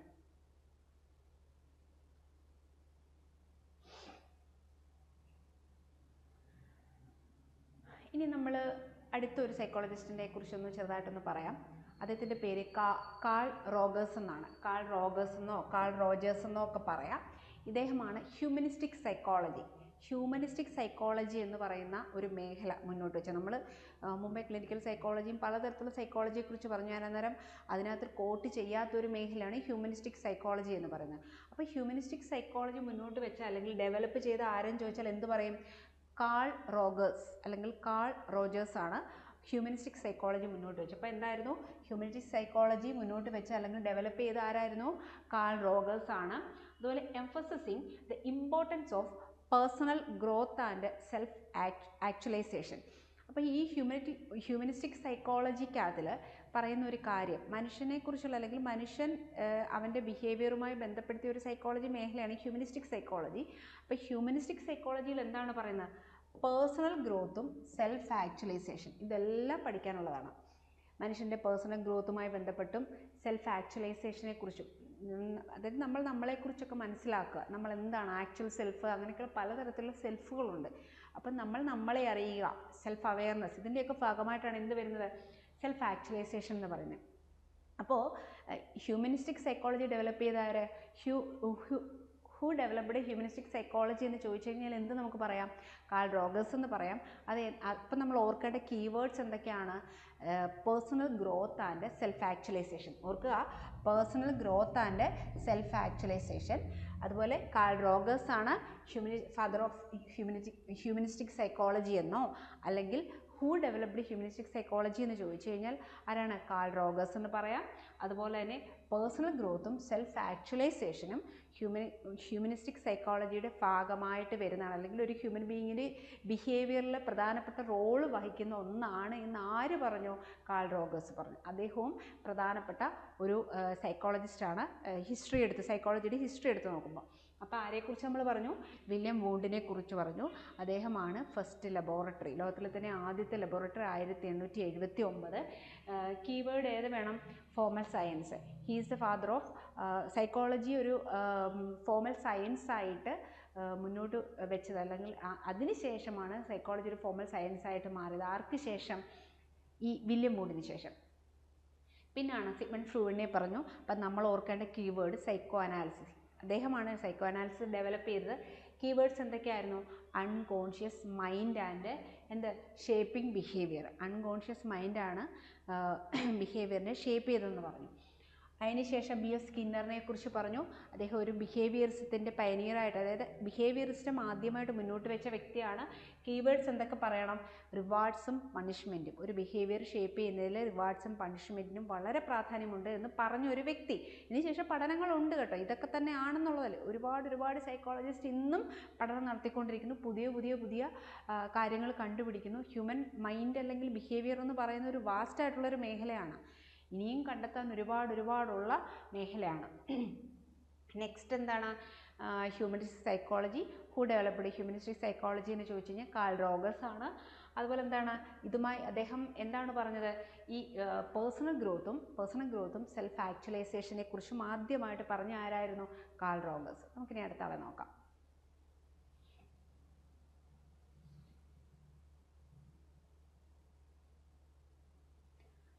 പ്രധാനപ്പെട്ട ഒരു ഹിസ്റ്ററിയുമായി ബന്ധപ്പെട്ട് പ്രധാനപ്പെട്ട വ്യക്തികളെ എല്ലാം കഴിഞ്ഞിട്ടുണ്ട്. നമുക്കിനിയും നമുക്കറിയാവുന്നതാണ്, സൈക്കോളജി എന്ന് പറഞ്ഞ എവറിഡേ ലൈഫിൽ വളരെ പ്രാധാന്യം അറിയിക്കുന്ന ഒന്നാണ്.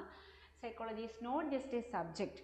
അതൊരു സബ്ജക്റ്റായിട്ട് മാത്രം കളയാൻ പറ്റുന്നതല്ല. Studied in academia, it plays a vital role in our everyday life. ശരിയാണ് അല്ലേ? മറ്റേത് സയൻസിനെക്കാട്ടിലും ഒരു മനുഷ്യൻ്റെ എവറിഡേ ലൈഫിൽ ഏറ്റവും പ്രാധാന്യം അറിയിക്കുന്ന ഒരു പഠനശാഖയാണെന്ത്? സൈക്കോളജി.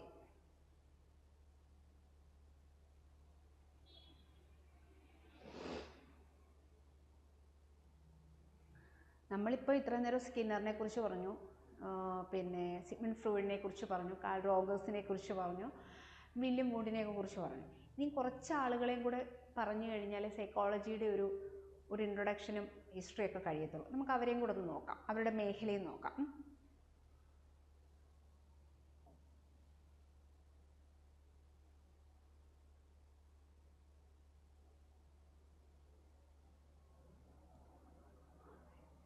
നമുക്ക് മനസ്സിലാക്കിയിരിക്കേണ്ട കുറച്ച് ഡെഫിനിഷനിൽ ഏറ്റവും പ്രധാനമായിട്ട് വില്യം ജെയിംസിൻ്റെ ഡെഫിനിഷനാണ്. വില്യം ജെയിംസ് സൈക്കോളജി എന്താണ്, എങ്ങനെയാണ് ഡിഫൈൻ ചെയ്തതെന്ന് അറിയാമോ? The science of mental life എന്നാണ് അദ്ദേഹം ഡെഫിനിഷനിൽ ഡിഫൈൻ ചെയ്തത്. Science of mental life, both of its phenomena and their condition. അതിൻ്റെ ഫിനോമിന അല്ലെങ്കിൽ കണ്ടീഷൻ, അതിനെക്കുറിച്ചുള്ള മെൻ്റൽ ലൈഫ്, അതുപോലെ both of its phenomena and condition, അതിനെക്കുറിച്ചുള്ള സ്റ്റഡിയാണ് എന്ത് വിളിക്കുന്നത്? സൈക്കോളജി. സയൻറ്റിഫിക് സ്റ്റഡിയാണ് സൈക്കോളജി എന്ന് വിളിക്കുന്നത് എന്ന് ആര് പറഞ്ഞു? വില്യം വൂണ്ട് അല്ല, വില്യം ജെയിംസ് ആണ് പറഞ്ഞത്. വില്യം ജെയിംസ് പറഞ്ഞു. അതുപോലെ this definition was wildly used decades. ഒരുപാട് നൂറ്റാണ്ടുകളോളം സൈക്കോളജിയുടെ പഠനത്തിൽ ഉപയോഗിച്ചിരുന്ന ഒരു പ്രധാനപ്പെട്ട ഡെഫിനിഷനാണെന്ത്? വില്യം ജെയിംസ് പറഞ്ഞത് എന്തായിരുന്നു? Define psychology as the science of mental life, both of its phenomena and their condition.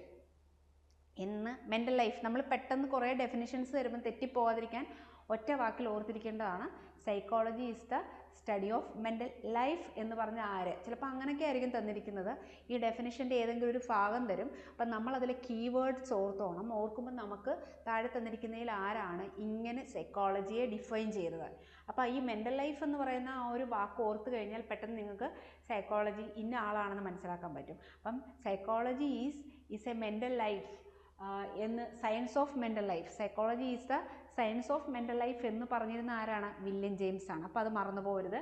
Psychology is the science of mental life. ബാക്കി നമ്മൾ ഓർത്തില്ലെങ്കിലും ഇത്രയും ഭാഗം ഉണ്ടെങ്കിൽ നമുക്ക് ഈ ഡെഫിനിഷൻ ആരുടെ ആണെന്ന് പെട്ടെന്ന് ഓർക്കാൻ പറ്റും. ബാക്കി ശ്രദ്ധിച്ചില്ലെങ്കിലും അല്ലെങ്കിൽ ബാക്കി കണ്ടാലും നമുക്ക് മനസ്സിലാകത്തില്ലെങ്കിലും ഈ ഒരു കാര്യം മാത്രമുണ്ടെങ്കിൽ നിങ്ങൾക്ക് ഈ ഡെഫിനിഷൻ ആരുടെ ആണെന്ന് അറിയാൻ പറ്റും. അതുപോലെ തന്നെ അടുത്ത ഒരു സൈക്കോളജിസ്റ്റാണ് ജോൺ ബി വാട്സൺ. അദ്ദേഹം എന്താണ് സൈക്കോളജിയെക്കുറിച്ച് പറഞ്ഞു നോക്കാം. നമ്മൾ ഡെഫിനിഷൻസ് ആണ് നോക്കുന്നത്. ഡെഫിനിഷൻസ് എന്നുള്ളത് ആ മോഡ്യൂളിൽ തന്നിട്ടുള്ളത് കൊണ്ട് തന്നെ കുറേ പേരുടെ ഡെഫിനിഷൻസ് ഒന്ന് നോക്കിയിരിക്കണം. കുറേ പേരുടെ ഉൾക്കൊള്ളിക്കാനായിട്ട് ശ്രമിച്ചിട്ടുണ്ട്. അപ്പോൾ എന്നാലും നിങ്ങളുടെ കയ്യിലുള്ളതും കൂടെ നിങ്ങളൊന്ന് നോക്കിയോണം. കുറേ പറ്റുന്ന പ്രധാനപ്പെട്ട എല്ലാവരെയും ഉൾക്കൊള്ളിച്ചിട്ടുണ്ട്. ഇനി പോകെ എന്തെങ്കിലും ക്വസ്റ്റ്യൻ പേപ്പർ നമ്മൾ ഡിസ്കസ് ചെയ്യുന്ന സമയത്ത് ബാക്കിയുള്ളവരുടെയും കൂടെ തരാം. അപ്പോൾ എന്താണ് ജോൺ ബി വാട്സൺ എന്താണ് പറഞ്ഞത്?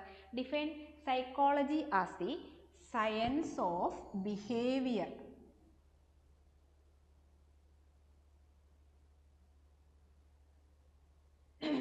അപ്പോൾ ജെ ബി വാട്സൺ എങ്ങനെയായിരുന്നു സൈക്കോളജി ഡിഫൈൻ ചെയ്യുന്നത്? എന്തായിരുന്നു? The science of behaviour. Science of behaviour എന്ന് പറഞ്ഞിരുന്ന ആരാണ്? ജെ ബി വാട്സൺ ആണ്. നമ്മളൊരു ഡെഫിനിഷൻ പഠിക്കുമ്പോൾ നമ്മൾ മറന്നു പോകാതിരിക്കാൻ ആദ്യത്തെ ആ വാക്ക് ബൈ ഹാർട്ട് പഠിക്കണം. ബാക്കിയുള്ളത് പഠിച്ചില്ലെങ്കിലും കുഴപ്പമില്ല. കാരണം ആ പ്രാധാന്യമുള്ള വാക്കിന് ശേഷം ആ വാക്കായിരിക്കും പ്രധാനമായിട്ടും ക്വസ്റ്റ്യൻ പേപ്പറിൽ ഹൈലൈറ്റ് ചെയ്യുക. ആ ഹൈലൈറ്റ് ചെയ്ത വാക്ക് നമ്മുടെ മനസ്സിലുണ്ടെങ്കിൽ നമുക്ക് ഐഡൻറ്റിഫൈ ചെയ്യാൻ പറ്റും. അപ്പോൾ എന്തായിരുന്നു ജോൺ ബി വാട്സൺ പറഞ്ഞിരുന്നത്? എന്താ? ജെ ബി വാട്സൺ എന്നാണ് പറയാറ് കേട്ടോ. ജോൺ ബി വാട്സൺ എന്നുള്ളത് മുഴുവൻ പേരാണ്. അദ്ദേഹത്തെ ചിലപ്പോൾ ജെ ബി വാട്സൺ എന്ന് തരും കേട്ടോ ക്വസ്റ്റ്യൻ പേപ്പറിലൊക്കെ. അതുകൊണ്ട് അത് ശ്രദ്ധിച്ചോണേ. ജെ ബി വാട്സൺ എന്ന് തരും കേട്ടോ. അതുകൊണ്ട് ശ്രദ്ധിച്ചോണം. ജോൺ ബി വാട്സൺ എന്നാണ് ഞാനിവിടെ എഴുതിയിരിക്കുന്നത്. എന്തായിരുന്നു ജെ ബി വാട്സൺ ഡിഫൈൻ ചെയ്തത്? The science of behaviour. Psychology is A science of behaviour. അതുപോലെ എന്താണ്?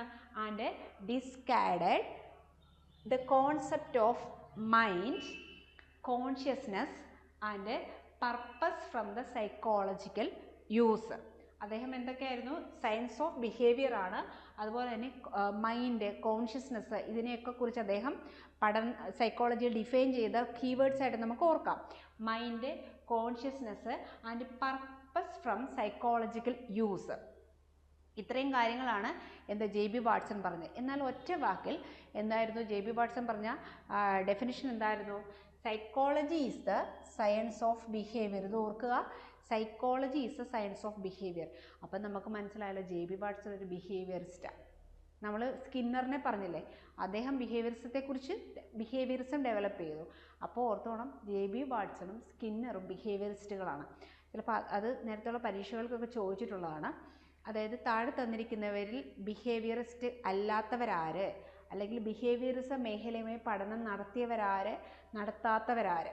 അപ്പം നമ്മൾ ബിഹേവിയറിസ്റ്റുകൾ ആരൊക്കെയെന്ന് മനസ്സിലാക്കിയാൽ മാത്രമേ നമുക്കതൊന്നും ചൂസ് ചെയ്ത് എഴുതാൻ പറ്റത്തുള്ളൂ. അപ്പോൾ ജെ ബി വാട്സൺ അല്ലെങ്കിൽ ജോൺ ബി വാട്സൺ എന്താണ് പഠനം നടത്തിയത്? The science of behaviour. എന്തായിരുന്നു? Science of behaviour. മുമ്പേ പറഞ്ഞ എന്തായിരുന്നു? സയൻസ് ഓഫ് മെൻ്റൽ ലൈഫ് എന്ന് പറഞ്ഞിരുന്ന ആരായിരുന്നു? William James. Science of mental life എന്ന് പറഞ്ഞത് വില്യം ജെയിംസും, science of behaviour, psychology is the science of behaviour എന്ന് പറഞ്ഞ ജെ ബി വാട്സൺ അല്ലെങ്കിൽ ജോൺ ബി വാട്സൺ. അടുത്ത ആളെ നോക്കാം.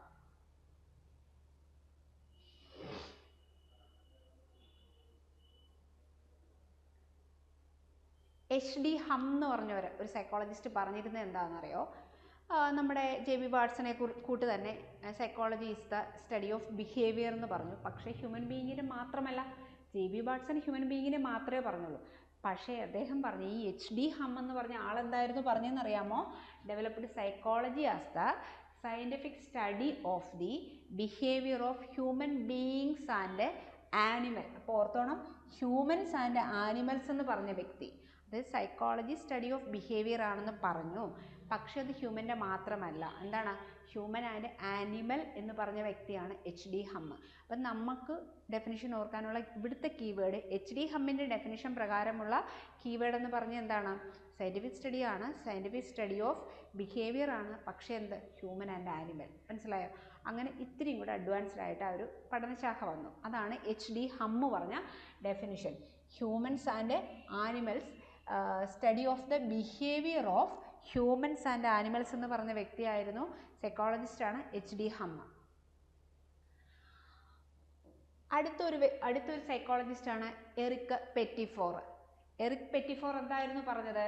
Psychology as an art. ഞാൻ പറഞ്ഞില്ലായിരുന്നു സൈക്കോളജിയെ ആർട്ട് എന്ന് പറഞ്ഞൊരു കാലമുണ്ടായിരുന്നു എന്ന്. അതിനുശേഷമാണ് സയൻസ് എന്ന് വന്നത്. അപ്പോൾ psychology is an art which present itself as science. ആർട്ടെന്നും പറഞ്ഞു, അതുപോലെ തന്നെ സയൻസ് എന്നും പറഞ്ഞു, രണ്ടും വന്നു. ആർട്ട്, സയൻസ് ഡെഫിനിഷനിൽ രണ്ട് കീവേഡ് വന്നു കഴിഞ്ഞാൽ ആരെ ഓർക്കണം? എറിക് പെറ്റിഫോറിനെ ഓർത്തോണം. Defined psychology as an art which presents itself as science. Psychology as ആർട്ടായിട്ടും സയൻസ് ആയിട്ടും പറഞ്ഞിരിക്കുന്ന ഒരു വ്യക്തി ആരായിരുന്നു?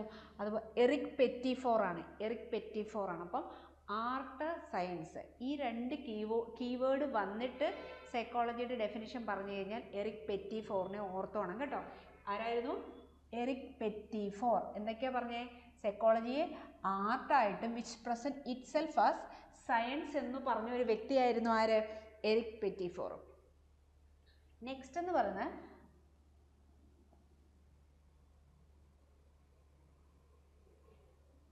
വില്യം മാക്ഡഗാൾ എന്ന് പറഞ്ഞ ഒരു സയൻറ്റിസ്റ്റാണ്, സൈക്കോളജിസ്റ്റാണ്. വില്യം മാക്ഡഗാൾ എന്ന് പറഞ്ഞ ഒരു സയൻറ്റിസ്റ്റ് എന്തായിരുന്നു പറഞ്ഞത്?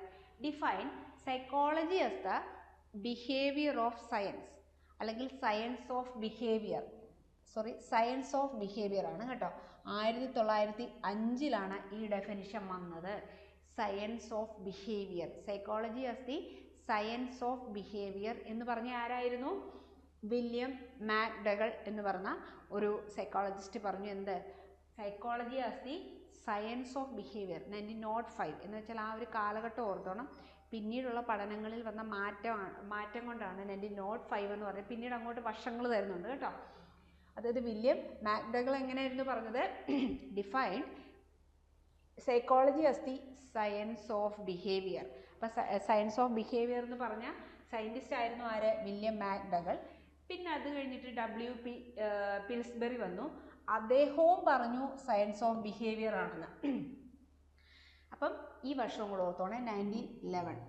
അപ്പം 1905 1911 രണ്ടുപേരും സയൻസ് ഓഫ് ബിഹേവിയർ എന്ന് സൈക്കോളജിയെ പറഞ്ഞു.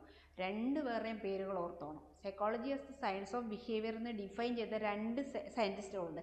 ചിലപ്പോൾ ഇങ്ങനെ ചോദിക്കാം, 1905 സൈക്കോളജിയെ സയൻസ് ഓഫ് ബിഹേവിയർ എന്ന് പറഞ്ഞ ആര് എന്ന് ചോദിച്ചു കഴിഞ്ഞാൽ എന്ത് പറയണം? വില്യം മാക്ഡഗാൾ ആണ് പറഞ്ഞത്. 1911 പിന്നീട് ഒന്നുകൂടി സയൻസ് ഓഫ് ബിഹേവിയർ എന്ന് പറയുന്ന അതിൽ ഉറച്ചു നിന്ന് അങ്ങനെ ഒരു ഡെഫിനിഷൻ പറഞ്ഞ മറ്റൊരു വ്യക്തിയാണ് WB പിൽസ്ബറി. 1905 1911 സൈക്കോളജിയെ ബിഹേവിയറിൻ്റെ അല്ലെങ്കിൽ സയൻസ് ഓഫ് ബിഹേവിയർ എന്ന് പറയുന്ന ആ ഒരു വാചകത്തിലൂടെ പറഞ്ഞത്. അപ്പോൾ സൈക്കോളജിസ്റ്റുകളും അവരുടെ ഡെഫിനിഷനൊന്നും ഓർത്തോണം. നമ്മൾ ഡെഫിനിഷൻ മറന്നു പോകാതിരിക്കാനായിട്ട് ആ ഡെഫിനിഷനുള്ള കീവേഡും സയൻറ്റിസ്റ്റുകളെയും കൂടെ കണക്ട് ചെയ്ത് പറയണം. അപ്പം ഞാൻ ഒന്നുകൂടെ കീവേഡ്സ് മാത്രം പറയാം. നമ്മൾ HD ഹമ്മിൻ്റെ ഡെഫിനിഷൻ നോക്കുമ്പം ഓർക്കേണ്ട കീവേഡാണ് ബിഹേവിയർ, ഹ്യൂമൻ, ആനിമൽ. ആരെ? HD ഹം. HD ഹം, ബിഹേവിയർ, ഹ്യൂമൻ, ആനിമൽ. ഇത്രയും കൂടെ ഓർത്താൽ HD ഹമ്മിൻ്റെ ഡെഫിനിഷൻ ആവത്തുള്ളൂ. നെക്സ്റ്റ് എറിക് പെട്രിഫോർ ആണ്. അദ്ദേഹത്തെക്കുറിച്ച് ആലോചിക്കുമ്പം ആർട്ട്, സയൻസ്, സൈക്കോളജി ആർട്ടായിട്ടും സയൻസായിട്ടും കൺസിഡർ ചെയ്തുകൊണ്ടുള്ള ഒരു പഠനമാണ് പെട്രിഫോറിൻ്റെ വന്നത്. അതായത് മുഴുവൻ പേര് എറിക് പെറ്റിഫോർ. എറിക് പെറ്റിഫോർ ആണ്, പെട്രി അല്ല, പെറ്റിഫോർ. നെക്സ്റ്റ് വില്യം മാക്ഡഗാളിൻ്റേത് എങ്ങനെയായിരുന്നു? അതായത് 1905 psychology as A science of behaviour എന്ന് പറഞ്ഞു. നെക്സ്റ്റ് 1911 ഒരാളൂടെ പറഞ്ഞു സയൻസ് ഓഫ് ബിഹേവിയർ എന്ന് പറഞ്ഞത് പിൽസ്ബറി ആയിരുന്നു. അപ്പോൾ അങ്ങനെ തന്നെ അത് വരത്തുള്ള ആ ഡെഫിനിഷൻ 1905 1911 ഡെഫിനിഷൻ. അപ്പോൾ അത് അങ്ങനെ ആലോചിച്ച് പറയണം. അപ്പോൾ ഡെഫിനിഷൻസ് മോഡ്യൂളിലുള്ളത് കൊണ്ട് തന്നെ ഈ ഡെഫിനിഷൻ എല്ലാം പഠിക്കണം. ഡെഫിനിഷൻ കാണാതെ പഠിക്കുന്നതിൽ നല്ലത് സയൻറ്റിസ്റ്റുകളുടെ പേര് പഠിച്ചിട്ട് കീവേഡ് കൊടുത്ത് പഠിക്കുക. അപ്പം നമുക്ക് ഓർമ്മ നിൽക്കും കേട്ടോ.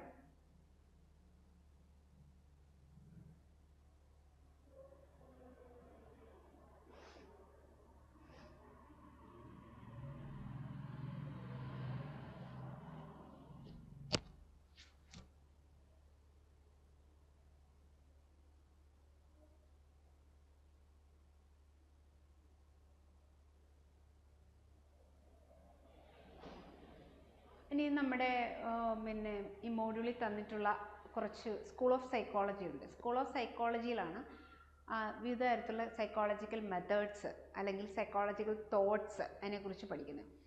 അപ്പം ഈ സ്കൂൾ ഓഫ് സൈക്കോളജി എന്താണ്, ആ സ്കൂൾ ഓഫ് സൈക്കോളജിയിൽ പറയുന്നത് എന്താണ്, ആ സ്കൂൾ ഓഫ് സൈക്കോളജിയിൽ പ്രവർത്തിച്ചിരുന്ന സൈക്കോളജിസ്റ്റുകൾ എന്താണ്, അവരുടെ പുസ്തകങ്ങൾ, അങ്ങനെ കുറേ കാര്യങ്ങൾ ചേരുന്നതാണ് സ്കൂൾ ഓഫ് സൈക്കോളജി എന്ന് പറയുന്നത്.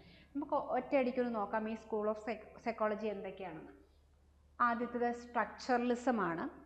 സ്ട്രക്ചറലിസ്റ്റുകൾ അടുത്ത സ്ട്രക്ചറലിസ്റ്റുകളെ പ്രതിരോധിച്ചവരാണ് അടുത്ത മേഖല. എന്താണ്?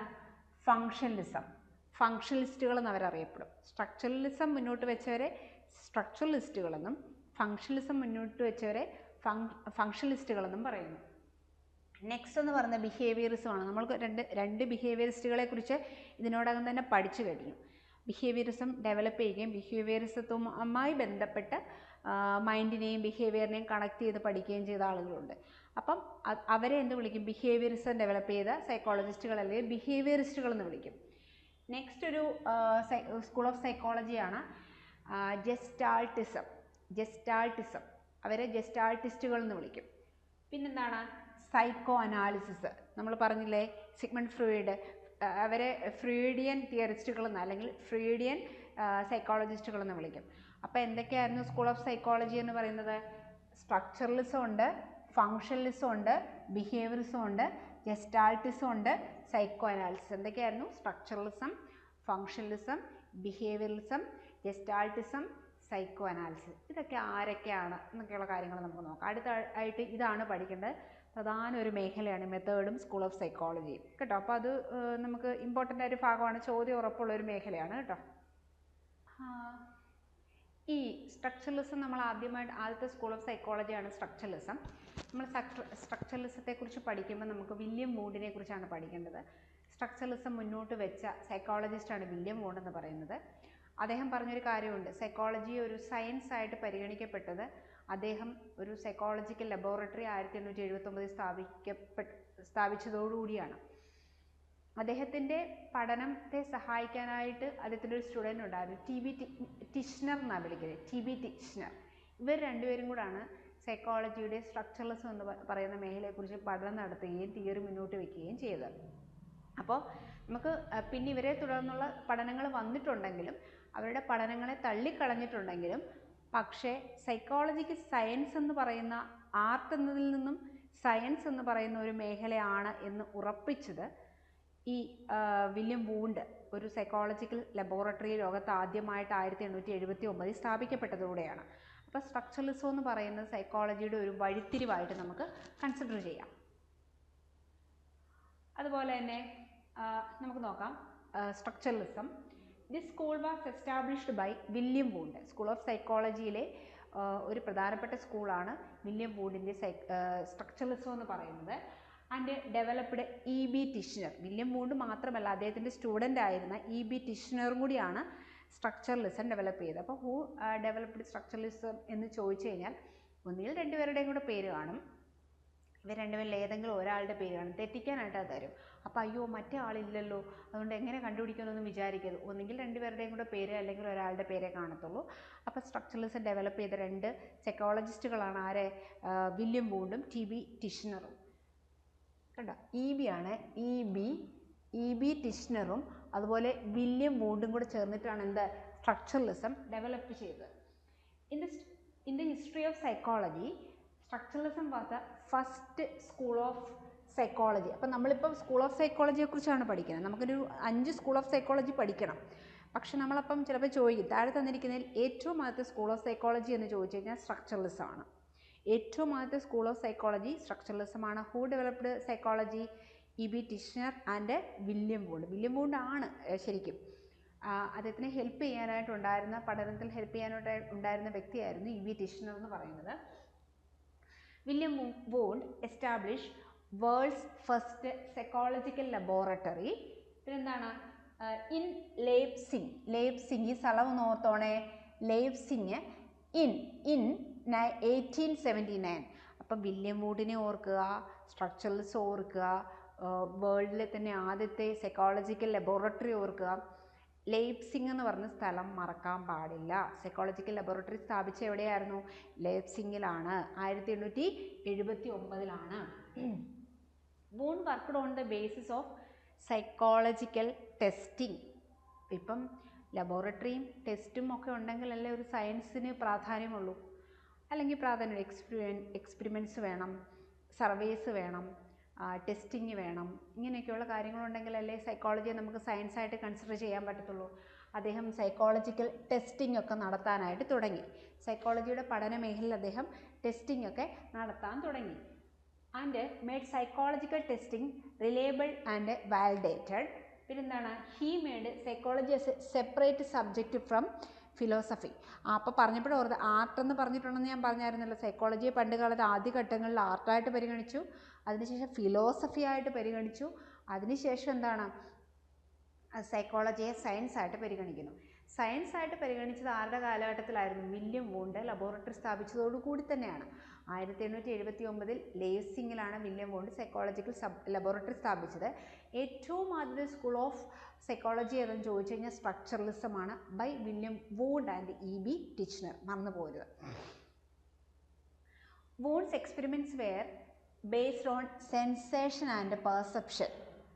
മനുഷ്യൻ്റെ മെൻ്റൽ പ്രോസസ്സുകളാണ് സെൻസേഷനും പെർസെപ്ഷനും. അദ്ദേഹത്തിൻ്റെ എക്സ്പെരിമെൻറ്റ്സ് ഈ പെർസെപ്ഷനെയും സെൻസേഷനെയും ബേസ് ചെയ്താണ് നടത്തുന്നത്. അപ്പം വൂണ്ടിൻ്റെ എക്സ്പെരിമെൻറ്റ്സ് എന്തിനെ ബേസ് ചെയ്തായിരുന്നു എന്ന് ചോദിച്ചാൽ സെൻസേഷൻ ആൻഡ് പെർസെപ്ഷൻ. ഓർത്തോണം, മനുഷ്യൻ്റെ രണ്ട് മെൻ്റൽ പ്രോസസ്സുകളാണ് സെൻസേഷനും പെർസെപ്ഷനും. ഈ മേഖലയിൽ ടെസ്റ്റിങ്ങും മറ്റും നടത്തി, പഠനം നടത്തി, എക്സ്പെരിമെൻറ്റ്സ് നടത്തി ആണ് ഈ വില്യം വൂണ്ട് സ്ട്രക്ചറലിസത്തെക്കുറിച്ച് പഠനം നടത്തി. അപ്പോൾ സ്ട്രക്ചറലിസത്തിൽ പ്രാധാന്യം കൊടുത്ത രണ്ട് മെൻ്റൽ പ്രോസസ്സുകൾ ഏതൊക്കെയായിരുന്നു? Sensation and perception. William Wundt was of the view that the mind can be analysed only at the level of consciousness. നമ്മൾ വില്യം വൂഡിൻ്റെ കാര്യം പറഞ്ഞപ്പം കോൺഷ്യസ്നെസ്സിനെ കുറിച്ച് പറഞ്ഞു. അൺകോൺഷ്യസ്നെസ് ആരുടെ ആയിരുന്നു? സിഗ്മണ്ട് ഫ്രോയിഡിൻ്റെ ആയിരുന്നു. വില്യം വൂണ്ട് കോൺഷ്യസ്നെസ്സിനാണ് പ്രാധാന്യം കൊടുത്തത്. കോൺഷ്യസ്നെസ്, സെൻസേഷൻ, പെർസെപ്ഷൻ പറഞ്ഞല്ലോ, കോൺഷ്യസ്നെസ്സിനായിരുന്നു അദ്ദേഹം പ്രാധാന്യം കൊടുത്തത്. പിന്നെന്താണ്? And introspection method. Introspection method was use to analyse the behaviour of a person. നമുക്കറിയാം, അതായത് സൈക്കോളജി എന്ന് പറയുന്നത് ബിഹേവിയർ, മൈൻഡ് ആൻഡ് ബിഹേവിയറിനെ കുറിച്ചുള്ള science of mind and behaviour നമ്മൾ പറയുന്നുണ്ട്. അപ്പം ബിഹേവിയറിനെ കുറിച്ച് പഠിക്കണമല്ലോ. ബിഹേവിയറിനെ കുറിച്ച് പഠിക്കാൻ വേണ്ടിയിട്ട് ഈ വില്യം വൂണ്ട് എടുത്ത ഒരു മെത്തേഡാണ് ഇൻട്രോസ്പെക്ഷൻ മെത്തേഡ്. ഇൻട്രോസ്പെക്ഷൻ മെത്തേഡ് എന്ന് പറഞ്ഞാൽ ഒരാൾ സ്വയം അയാളിലേക്ക് നോക്കുന്ന തരത്തിലുള്ള ഒരു മെത്തേഡിനെയാണ് ഇൻട്രോസ്പെക്ഷൻ മെത്തേഡ് എന്ന് പറയുന്നത്. പക്ഷേ താഴെ തന്നിരിക്കുന്നതിൽ ആരുമായിട്ട് ബന്ധപ്പെട്ട മെത്തേഡാണ് ഇൻട്രോസ്പെക്ഷൻ മെത്തേഡ് എന്ന് ചോദിച്ചാൽ വില്യം വൂണ്ടിൻ്റെ പേര് എഴുതണം. അല്ലെങ്കിൽ സ്ട്രക്ചറലിസവുമായി ബന്ധപ്പെട്ട് താഴെ തന്നിരിക്കുന്ന മെത്തേഡ് ഏത്, താഴെ തന്നിരിക്കുന്ന മെത്തേഡുകളിൽ എന്താണ് സ്ട്രക്ചറലിസവുമായി ബന്ധപ്പെട്ടിരിക്കുന്നതെന്ന് ചോദിച്ചാൽ എന്ത് പറയണം? Introspection method, structuralism. ഓർത്തോണം. അതുപോലെ തന്നെ അദ്ദേഹം എടുത്ത, അതായത് വില്യം വൂണ്ട് പഠനം നടത്താൻ, എക്സ്പെരിമെൻ്റ് നടത്താൻ, ടെസ്റ്റിംഗ് നടത്താൻ വേണ്ടിയിട്ട് ഉപയോഗിച്ച മെൻ്റൽ പ്രോസസ്സുകൾ എന്തൊക്കെയായിരുന്നു? Sensation and perception. അപ്പോൾ ഇത്രയും കാര്യങ്ങൾ ഓർത്തോണം. നമ്മൾ പറഞ്ഞു സെൻസേഷൻ ആൻഡ് പെർസെപ്ഷൻ പറഞ്ഞു. പിന്നെന്താണ്? ഇൻട്രോസ്പെക്ഷൻ മെത്തേഡാണ് അദ്ദേഹം ഒരു മനുഷ്യൻ്റെ ബിഹേവിയറിനെ അനലൈസ് ചെയ്യുന്നതിന്, പഠനം നടത്തുന്നതിന് വില്യം വൂണ്ട് ഉപയോഗിച്ചത്. അപ്പോൾ സ്ട്രക്ചറലിസമാണ് നമ്മൾ ഇത്രയും നേരം പറഞ്ഞുകൊണ്ടിരിക്കുന്നത്. സ്ട്രക്ചറലിസം പറയുമ്പോൾ നമ്മൾ ഓർക്കേണ്ട ചില വാക്കുകളുണ്ട്, വേർഡ്സ് ഉണ്ട്, സ്ഥലമുണ്ട്, വർഷമുണ്ട്. അത് നമ്മൾ ഒന്നും കൂടെ പറയാം.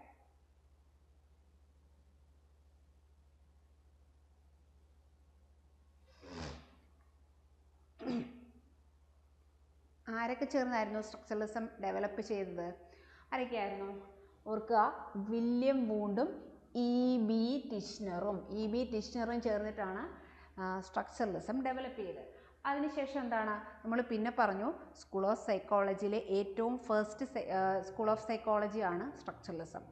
സ്ട്രക്ചറലിസമാണ് ഏറ്റവും ആദ്യത്തെ സ്കൂൾ ഓഫ് സൈക്കോളജി. അതിനുശേഷം എന്താണ്? ഇതെങ്ങനെയാണ് എസ്റ്റാബ്ലിഷ് ചെയ്യപ്പെട്ടത്?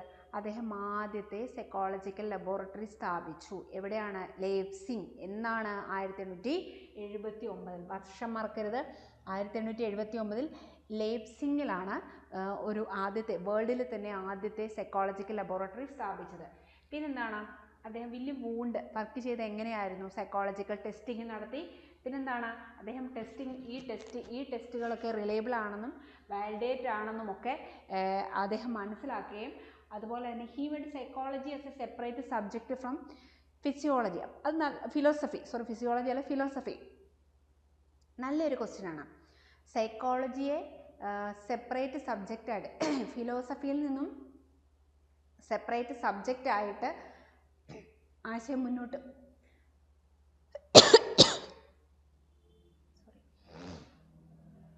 സൈക്കോളജിയെ ഫിലോസഫിയിൽ നിന്നും ഒരു സെപ്പറേറ്റ് സബ്ജക്റ്റായിട്ട് മുന്നോട്ട് വെച്ചത് ആരായിരുന്നു? വില്യം വൂണ്ടാണ് കേട്ടോ.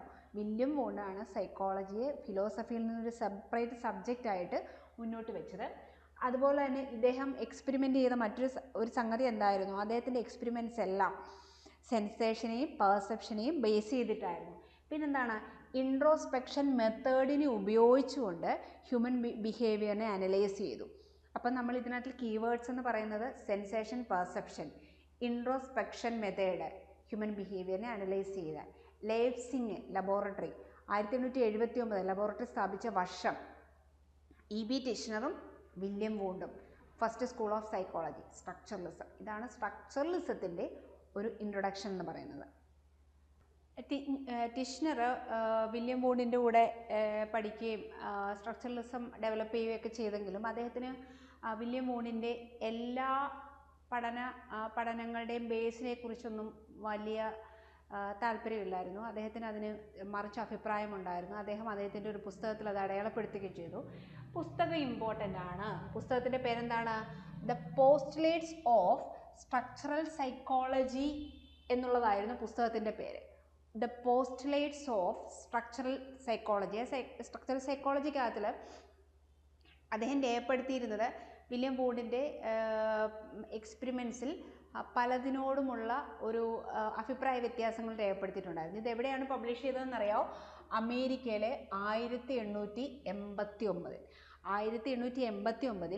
E.B. ടിഷ്നറിൽ അമേരിക്കയിൽ പബ്ലിഷ് ചെയ്ത ഒരു പുസ്തകമായിരുന്നു എന്ത്? The postulates of structural psychology. The postulates of structural psychology ആരുടെ ആയിരുന്നു ചോദിച്ചാൽ E.B. ടിഷ്നറുടെയാണ്.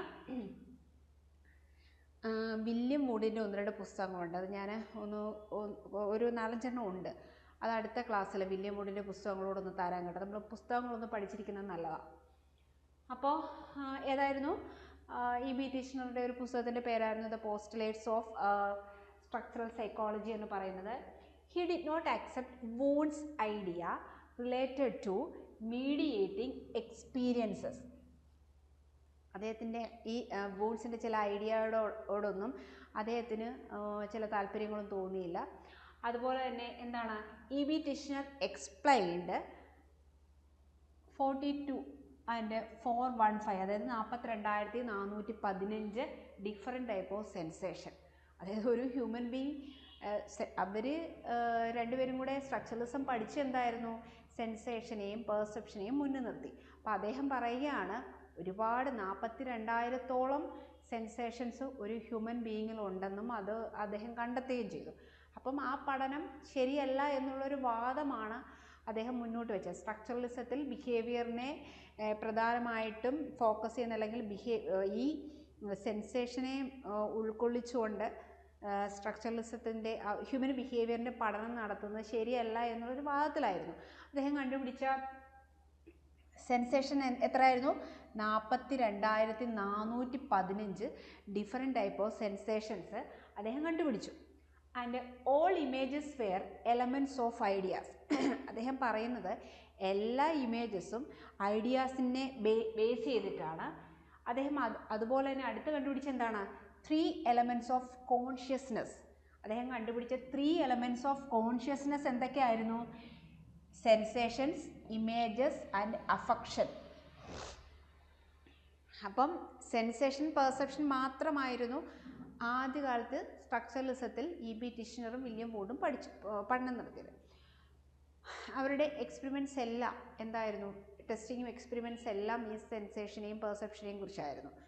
പിന്നീട് E.B. ടിഷ്നർ ഒരു പുസ്തകം ഇറക്കി. ആ പുസ്തകത്തിൻ്റെ പേര് എന്തായിരുന്നു? The postulates of structural psychology. 1889 ഈ 1889 അമേരിക്കയിലാണ് ഈ പുസ്തകം പബ്ലിഷ് ചെയ്തത്. അപ്പോൾ അതിനകത്തിൽ ഇദ്ദേഹം പഠനം നടത്തിയിട്ട് ഏകദേശം 42,000-ഓളം ഡിഫറെൻറ്റ് ടൈപ്പ് ഓഫ് സെൻസേഷൻസ് കണ്ടുപിടിച്ചു. പിന്നെ അദ്ദേഹം പറയുന്നത് ഈ സെൻസേഷനെ ബേസ് ചെയ്ത് മാത്രമല്ല ഹ്യൂമൻ ബിഹേവിയറിനെ കൺസിഡർ ചെയ്യാൻ പറ്റത്തില്ല എന്ന് അദ്ദേഹം പറഞ്ഞു. അതുപോലെ തന്നെ 3 സെൻസസ് ഓഫ് കോൺഷ്യസ്നെസ് കണ്ടുപിടിച്ചത് ആരായിരുന്നു? E.B. ടിഷ്നർ ആയിരുന്നു. ഏതൊക്കെയായിരുന്നു അത്? സെൻസേഷൻ എന്നത്തിൽ വരുന്നുണ്ട്, ഇമേജസ് വരുന്നുണ്ട്, അഫക്ഷൻ വരുന്നുണ്ട്. 3 എലമെൻറ്റ്സ് ഓഫ് കോൺഷ്യസ്നെസ്. അപ്പോൾ സെൻസേഷനും പെർസെപ്ഷനും മാത്രമേ ഉള്ളൂ എന്ന് പറഞ്ഞെടുത്ത് നിന്ന് E.B. ടിഷ്നർ എന്തൊക്കെ കണ്ടുപിടിച്ചു? 3 എലമെൻറ്റ്സ് ഓഫ് കോൺഷ്യസ്നെസ് കണ്ടുപിടിച്ചു. എന്തൊക്കെയായിരുന്നു അത്? സെൻസേഷൻ ഉണ്ട്, ഇമേജസ് ഉണ്ട്, അഫക്ഷൻ ഉണ്ട്. 3 എലമെൻറ്റ്സ് ഓഫ് കോൺഷ്യസ്നെസ് കണ്ടുപിടിച്ച ആരും ചോദിച്ചാൽ എന്ത് പറയും? E.B. ടിഷ്നറാണ്. അദ്ദേഹത്തിൻ്റെ വളരെ പ്രശസ്തമായ, അതായത് ഈ സ്റ്റഡീസിൽ കുറച്ച് അദ്ദേഹത്തിൻ്റെ ഇല്ലായ്മ മുന്നോട്ട് വെച്ച, അല്ലെങ്കിൽ സ്ട്രക്ചറലിസത്തിൽ കുറച്ച് അപാകതകളുണ്ട് എന്ന് പറഞ്ഞ് അത് മുന്നോട്ട് വെച്ച ഒരു പുസ്തകമായിരുന്നു പോസ്റ്റ്ലേറ്റ്സ് ഓഫ് സ്ട്രക്ചറൽ സൈക്കോളജി എന്ന് പറയുന്ന പുസ്തകം 1889. അപ്പോൾ അമേരിക്കയിലാണത് പബ്ലിഷ് ചെയ്തത്. അദ്ദേഹം കൊണ്ടുവന്ന 3 എലമെൻറ്റ്സ് ഓഫ് കോൺഷ്യസ്നെസ് എന്തൊക്കെയായിരുന്നു? Sensation, image, affection. എന്തൊക്കെയായിരുന്നു? Sensation, image, affection.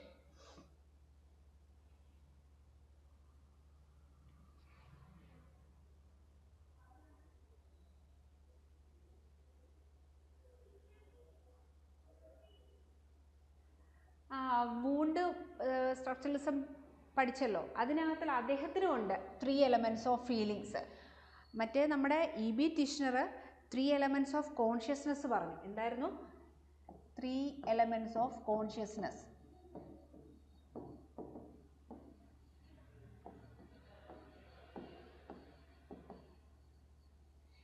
Elements of consciousness ആരുടേതാണ്?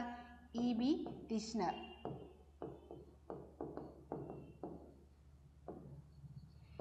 3 എലമെൻറ്റ്സ് ഓഫ് കോൺഷ്യസ്നെസ് E.B. ടിഷ്നറുടേതാണ്. എന്തൊക്കെയായിരുന്നു അത്? സെൻസേഷൻ, ഇമേജസ്, എന്തൊക്കെ, പിന്നെ അടുത്ത് എന്തായിരുന്നു? അഫക്ഷൻ. ഇത് E.B. ടിഷ്നർ മുന്നോട്ട് വെച്ചപ്പോഴേക്കും വൂണ്ട് പറഞ്ഞത് എന്തൊക്കെയായിരുന്നു? 3 എലമെൻറ്റ്സ് ഓഫ് ഫീലിങ്സ് എന്തൊക്കെയായിരുന്നു? They are pleasure, excitement and relaxation. അപ്പോൾ 3 എലമെൻറ്റ്സ്, വൂണ്ടിൻ്റെ 3 എലമെൻറ്റ്സ് എന്തൊക്കെയായിരുന്നു? വൂണ്ട് കൊണ്ടുവന്ന ഫീലിങ്സുമായി ബന്ധപ്പെട്ട 3 എലമെൻറ്റ്സാണ്. അതേസമയം 3 എലമെൻറ്റ്സ് കോൺഷ്യസുമായി ബന്ധപ്പെട്ട 3 എലമെൻറ്റ്സ് കൊണ്ടുവന്ന ആരാണ്? E.B. ടിഷ്നർ. ഫീലിങ്സുമായി ബന്ധപ്പെട്ട 3 എലമെൻറ്റ്സ് കൊണ്ടുവന്ന ആരാണ്? William Wundt. ഇതെല്ലാം സ്ട്രക്ചറലിസത്തിൻ്റെ ഭാഗമാണ് കേട്ടോ. അപ്പോൾ എന്താണ്? Pleasure, excitement, relaxation. Pleasure, excitement, relaxation, ഇത് വില്യം വൂണ്ട് മുന്നോട്ട് വെച്ച 3 എലമെൻറ്റ്സ് ഓഫ് ഫീലിങ്സാണ്. അതേസമയം 3 elements of consciousness, E.B. Titchener 3 elements of consciousness മുന്നോട്ട് വെച്ചു. ഏതൊക്കെയായിരുന്നു 3 എലമെൻറ്റ്സ് എന്ന് പറയുന്നത്? സെൻസേഷൻ ഉണ്ട്, ഇമേജ്, അഫക്ഷൻ. അതേസമയം തന്നെ വില്യം വൂണ്ട് സ്ട്രക്ചറലിസത്തിൻ്റെ ഭാഗമായിട്ട് 3 എലമെൻറ്റ്സ് ഓഫ് ഫീലിങ്സ് വെച്ചു. എന്തൊക്കെയായിരുന്നു അത്? പ്ലഷറുണ്ട്, എക്സൈറ്റ്മെൻ്റ് ഉണ്ട്, പിന്നെന്താണ്? റിലാക്സേഷൻ. അപ്പോൾ ഇത് രണ്ടും ഓർത്തോണം, സ്ട്രക്ചറലിസത്തിൻ്റെ ഭാഗമായിട്ടുള്ള എലമെൻറ്റ്സാണ്. 3 എലമെൻറ്റ്സ് ഓഫ് ഫീലിങ്സും 3 എലമെൻറ്റ്സ് ഓഫ് കോൺഷ്യസ്നെസ്സും ഓർത്തോണേ. അപ്പോൾ പിന്നെ പ്ലഷറും ഉണ്ട്, അൺപ്ലഷറും ഉണ്ട്. ഇവിടെ തന്നിട്ടുണ്ട്, ഇതിൻ്റെ ഒരു ചെറിയൊരു പെട്ടെന്ന് ഓർക്കാനുള്ള ഡയഗ്രമാണ്. പ്ലഷറിനകത്തിൽ കാമുണ്ട്, എക്സൈറ്റ്മെൻ്റ് ഉണ്ട്, റിലാക്സേഷൻ, ടെൻഷൻ. അതായത് അൺപ്ലഷർ വരുമ്പോഴാണ് ഈ ടെൻഷൻ വരുന്നത്. പിന്നെ അതുപോലെ തന്നെ എക്സൈറ്റ്മെൻറ്റ് വരുന്നുണ്ട്. പ്ലഷറിൻ്റെ ഭാഗമായിട്ട് എന്തൊക്കെ വരുന്നു? എക്സൈറ്റ്മെൻറ്റും റിലാക്സേഷനും. പ്ലഷറിൻ്റെ ഭാഗമായിട്ട് എക്സൈറ്റ്മെൻറ്റും റിലാക്സേഷനും, അൺപ്ലഷറിൻ്റെ ഭാഗമായിട്ട് ടെൻഷൻ, കാം, ഇത്രയും കാര്യങ്ങൾ വരുന്നുണ്ട്. ടെൻഷനും കാമും അൺപ്ലഷറിൻ്റെ ഭാഗമായിട്ടാണ് വരുന്നത്. പ്ലഷറിൻ്റെ ഭാഗമായിട്ട് റിലാക്സേഷനും എക്സൈറ്റ്മെൻറ്റും പ്ലഷറിൻ്റെ ഭാഗമായിട്ടാണ് വരുന്നത്. അപ്പോൾ ഇവരുടെ രണ്ടുപേരുടെ എലമെൻറ്റ്സ് മനസ്സിലായല്ലോ. 3 എലമെൻറ്റ്സ് ഓഫ് ഫീലിങ്സും 3 എലമെൻറ്റ്സ് ഓഫ് സെൻസേഷനും, കോൺഷ്യസ്നെസ്സും. 3 എലമെൻറ്റ്സ് ഓഫ് ഫീലിങ്സും 3 എലമെൻറ്റ്സ് ഓഫ് കോൺഷ്യസ്നെസ്സും. 3 എലമെൻറ്റ്സ് ഓഫ് ഫീലിങ്സ് ആരുടേതായിരുന്നു? William Wundt. 3 elements of consciousness ആരുടേതായിരുന്നു? E.B. Titchener. 3 elements of consciousness എന്തൊക്കെയായിരുന്നു? Sensation, image, affection. 3 elements of feelings എന്തൊക്കെയായിരുന്നു? Pleasure, excitement, relaxation. ഈ സ്ട്രക്ചറലിസത്തിൽ ഒരു പ്രധാനമായിട്ടും അതിൻ്റെ ഒരു പോരായ്മയായിട്ട് പറയുന്ന ഒരു കാര്യം എന്ന് പറഞ്ഞത്, സ്ട്രക്ചറലിസത്തിൽ ഈ മനുഷ്യൻ്റെ ബിഹേവിയറിന് അതുപോലെ മൈൻഡുമായിട്ടും ബോഡിയുമായിട്ടും യാതൊരു ലിങ്ക് ഇല്ല എന്നുള്ളതാണ്. മനുഷ്യൻ്റെ ബിഹേവിയർ അല്ലെങ്കിൽ മനുഷ്യൻ്റെ മൈൻഡുമായിട്ടും ബോഡിയുമായിട്ട് യാതൊരു ലിങ്കും പറയുന്നില്ല എന്നുള്ളതാണ് ശരിക്കും സ്ട്രക്ചറലിസത്തിൻ്റെ ഒരു അപാകതയായിട്ട് പറയുന്നത്. അപ്പോൾ ഇതിനകത്തിൽ ആദ്യം ടിഷ്നർ വൂൺസിൻ്റെ ഒരു ഡയമെൻഷനെ എടുത്തിട്ടുണ്ട്. ആ ഡയമെൻഷൻ എന്ന് പറഞ്ഞാൽ എന്തായിരുന്നു? പ്ലഷറിനെ കുറിച്ചിട്ടുള്ള ഒരു ഡയമെൻഷനായിരുന്നു. ഇവർ രണ്ടുപേരും കൂടി ചേർന്നുള്ള പഠനമായിരുന്നല്ലോ സ്ട്രക്ചറലിസം എന്ന് പറയുന്നത്. അതിനകത്തിൽ പ്ലഷർ ഡയമെൻഷൻ എടുത്തു. അതിനുശേഷം എന്താണ്? He rejected pleasure, unpleasure of feelings. ഫീലിങ്സിൻ്റെ പ്ലഷറിനെയും അൺപ്ലഷറിനെയും ഒക്കെ അദ്ദേഹം റിജക്റ്റ് ചെയ്തു. ആദ്യം പ്ലഷർ ഡയമെൻഷനെ എടുത്തു ടിഷ്നർ, അദ്ദേഹത്തിൻ്റെ സ്റ്റുഡൻ്റ് ആയിരുന്നു, വില്യം വൂഡിൻ്റെ സ്റ്റുഡൻ്റ് ആയിരുന്നു ഇ ബി ടിഷ്നർ. അതേ വില്യം വൂഡിൻ്റെ ഫീലിങ്സിനെ കുറിച്ച് പറഞ്ഞല്ലോ, ഫീലിങ്സിലെ ഒരു എലമെൻ്റ് ആയിരുന്നു പ്ലഷർ. ആദ്യം പ്ലഷർ എലമെൻറ്റിനെ എടുത്തു, അതിനുശേഷം പിന്നെയും അതിനെക്കുറിച്ച് പഠനം നടത്തിയിട്ട് പ്ലഷർ എലമെൻറ്റിനെയും അൺപ്ലഷറിനെയും രണ്ടും അങ്ങ് റിജക്റ്റ് ചെയ്തു. അതുപോലെ സ്ട്രക്ചറലിസത്തിനെ സംബന്ധിച്ചിടത്തോളം എന്താണ്, there is no link between mind and body. Structuralism പറയുന്ന ഒരാളുടെ മൈൻഡ് അല്ലെങ്കിൽ ബിഹേവിയറിനെ നിർണ്ണയിക്കുന്ന ബോഡിയല്ല, അല്ലെങ്കിൽ ഈ മൈൻഡും ബോഡിയുമായിട്ട് യാതൊരു ലിങ്കും ഇല്ല, അതിനെക്കുറിച്ച് ഒന്നും സ്ട്രക്ചറലിസം പറയുന്നില്ല. അതൊരു സ്ട്രക്ചറലിസത്തിൻ്റെ പോരായ്മയായിട്ട് തന്നെ കാണാനായിട്ട് പറ്റും. പിന്നെന്താണ്, for Wundt psychology is the science of immediate experience. Wundt പറയുന്ന ഒരു കാര്യം എന്ന് പറയുന്നത് പെട്ടെന്നുണ്ടാകുന്ന എക്സ്പീരിയൻസിനെ കുറിച്ചുള്ള സയൻസ്, അതാണ് സൈക്കോളജി. പെട്ടെന്നുണ്ടാകുന്ന അദ്ദേഹം പറയുന്ന ഒരു കാര്യം എന്ന് വെച്ചാൽ, ഇപ്പം അറ്റ് എ മൊമെൻറ്റിൽ എന്ത് സംഭവിക്കുന്നു അതിനെ എക്സ്പീരിയൻസ് ചെയ്യുക, ആ സെൻസേഷൻ, ആ പെർസെപ്ഷൻ, അത് മാത്രമാണ് സൈക്കോളജി. അതുമായി ബന്ധപ്പെട്ടാണ് സൈക്കോളജി. അല്ലെങ്കിൽ ഈ മൈൻഡും ബോഡിയുമായിട്ട് യാതൊരു ബന്ധവുമില്ല. ഇങ്ങനെ ഒരു കാഴ്ചപ്പാടിലായിരുന്നു വൂണ്ട് മുന്നോട്ട് പോയിക്കൊണ്ടിരുന്നത്. അതായിരുന്നു സ്ട്രക്ചറലിസം ബേസ് ചെയ്തത്. പിന്നെന്താണ്, in conclusion immediate experience are recognised with the help of experimentation and introspection. നമ്മൾ പറഞ്ഞില്ലായിരുന്നോ, സ്ട്രക്ചറലിസത്തിൽ അദ്ദേഹം ഉപയോഗിച്ചിരുന്ന മെത്തേഡ് എന്ന് പറഞ്ഞ ഇൻട്രോസ്പെക്ഷൻ മെത്തേഡാണെന്ന് പറഞ്ഞല്ലോ. അപ്പം സ്ട്രക്ചറലിസത്തിൻ്റെ ഭാഗമായിട്ട് വില്യം വൂണ്ട് ഉപയോഗിച്ചൊരു മെത്തേഡാണ് ഇൻട്രോസ്പെക്ഷൻ മെത്തേഡ്. അതുപോലെ തന്നെ അദ്ദേഹം ഈ സ്ട്രക്ചറലിസത്തെ കൺക്ലൂഡ് ചെയ്ത് എങ്ങനെയായിരുന്നു, immediate experience are recognised with the help of experimentation and introspection. അദ്ദേഹം പറഞ്ഞത് സൈക്കോളജി എന്ന് പറയുന്ന ആ ഒരു സയൻസാണ്, പക്ഷേ ഇമ്മീഡിയറ്റ് ആയിട്ടുള്ള എക്സ്പീരിയൻസിൽ നിന്ന് മാത്രം ഉണ്ടാകുന്ന ഒരു സയൻസ്, അതാണ് സൈക്കോളജി എന്ന് പറഞ്ഞു. അപ്പോൾ ഇമ്മീഡിയറ്റ് എക്സ്പീരിയൻസ് എന്ന് പറയുന്ന ആ ഒരു കീവേഡ് ഓർത്തോണം. സ്ട്രക്ചറലിസത്തിൻ്റെ ഭാഗമാണ് ഇൻട്രോസ്പെക്ഷൻ മെത്തേഡും ഇമ്മീഡിയറ്റ് എക്സ്പീരിയൻസും വരുന്നത്. മൈൻഡും ബോഡിയും തമ്മിൽ ദർ ഈസ് നോ ലിങ്ക് എന്നുള്ള രീതിയിലുള്ള ഒരു പഠനമായിരുന്നു സ്ട്രക്ചറലിസം. അപ്പം നമ്മൾ പിന്നെ ടിഷ്നറിലേക്ക് എത്തുമ്പോഴത്തേക്കിനും ആദ്യം വൂണ്ടിൻ്റെ ഒരു ഡയമെൻഷനായിട്ടുള്ള പ്ലഷറിനെ എടുത്തു. അതിനുശേഷം അദ്ദേഹത്തിൻ്റെ സ്റ്റഡിയിൽ പ്ലഷറിനും അൺപ്ലഷറിനും ഒന്നും യാതൊരു ബന്ധവുമില്ല എന്ന്, ഈ സൈക്കോളജിയുമായിട്ട് ബന്ധവുമില്ല എന്ന് ഒരു വാദത്തിലേക്ക് എത്തി ഇ ബി ടിഷ്നർ. അപ്പം നമ്മൾ ഇവിടെ ഓർക്കേണ്ട ഒരു സംഗതി എന്ന് പറയുന്നത്, പിന്നെ ടിഷ്നറിന് ആ ഒരു സ്ട്രക്ചറലിസത്തിൽ വില്യം വൂഡിൻ്റെ പല പരാമർശങ്ങളും ആശയങ്ങളും ഉൾക്കൊള്ളാൻ പറ്റാതെ വന്നു എന്നുള്ളതുകൂടെ നമ്മൾ ഓർക്കണം. പക്ഷേ ഇ ബി ടിഷ്നറിനെ ഒരു സ്ട്രക്ചറലിസ്റ്റായിട്ട് തന്നെയാണ് കൺസിഡർ ചെയ്യുന്നത്. കാരണം എന്ന് വെച്ചാൽ ആദ്യഘട്ടങ്ങളിൽ സെൻസേഷനെയും പെർസെപ്ഷനെയും മുൻനിർത്തിയുള്ള പഠനമായിരുന്നുവെങ്കിൽ പിന്നീടുള്ള ഘട്ടങ്ങളിലാണ് അത് മാറിയത്. അത് ഓർത്തോണം. അപ്പോൾ ഓർത്തോണം, സൈക്കോളജി പറയുന്നത് എന്താണ്, ഇമ്മീഡിയറ്റ് എക്സ്പീരിയൻസിനെ കുറിച്ച് പറയുന്നുണ്ട്, വിത്ത് the help of experimentation and introspection. അപ്പോൾ ഇത് ഓർത്തോണം, ഇമ്മീഡിയറ്റ് എക്സ്പീരിയൻസ് ആണ് സൈക്കോളജി എന്ന് പറയുന്ന സൈക്കോളജിയുടെ സ്കൂൾ ഓഫ് തോട്ടാണ്, അല്ലെങ്കിൽ സ്കൂൾ ഓഫ് സൈക്കോളജിയാണ് സ്ട്രക്ചറലിസം. ഇമ്മീഡിയറ്റ് എക്സ്പീരിയൻസ്, ആ കീവേഡ് ഓർത്തോണം. ഇൻട്രോസ്പെക്ഷൻ മെത്തേഡ് കണക്ട് ചെയ്ത് പഠിച്ചോണം, ഇമ്മീഡിയറ്റ് എക്സ്പീരിയൻസും ഇൻട്രോസ്പെക്ഷൻ മെത്തേഡും.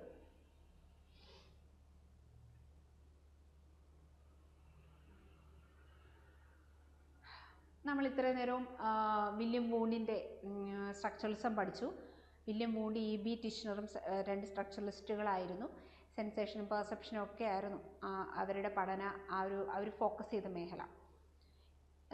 ഈ സ്ട്രക്ചറലിസത്തെ പാടെ റിജക്റ്റ് ചെയ്യുന്ന മറ്റൊരു school of സൈക്കോളജിയാണെന്ത്, functionalism.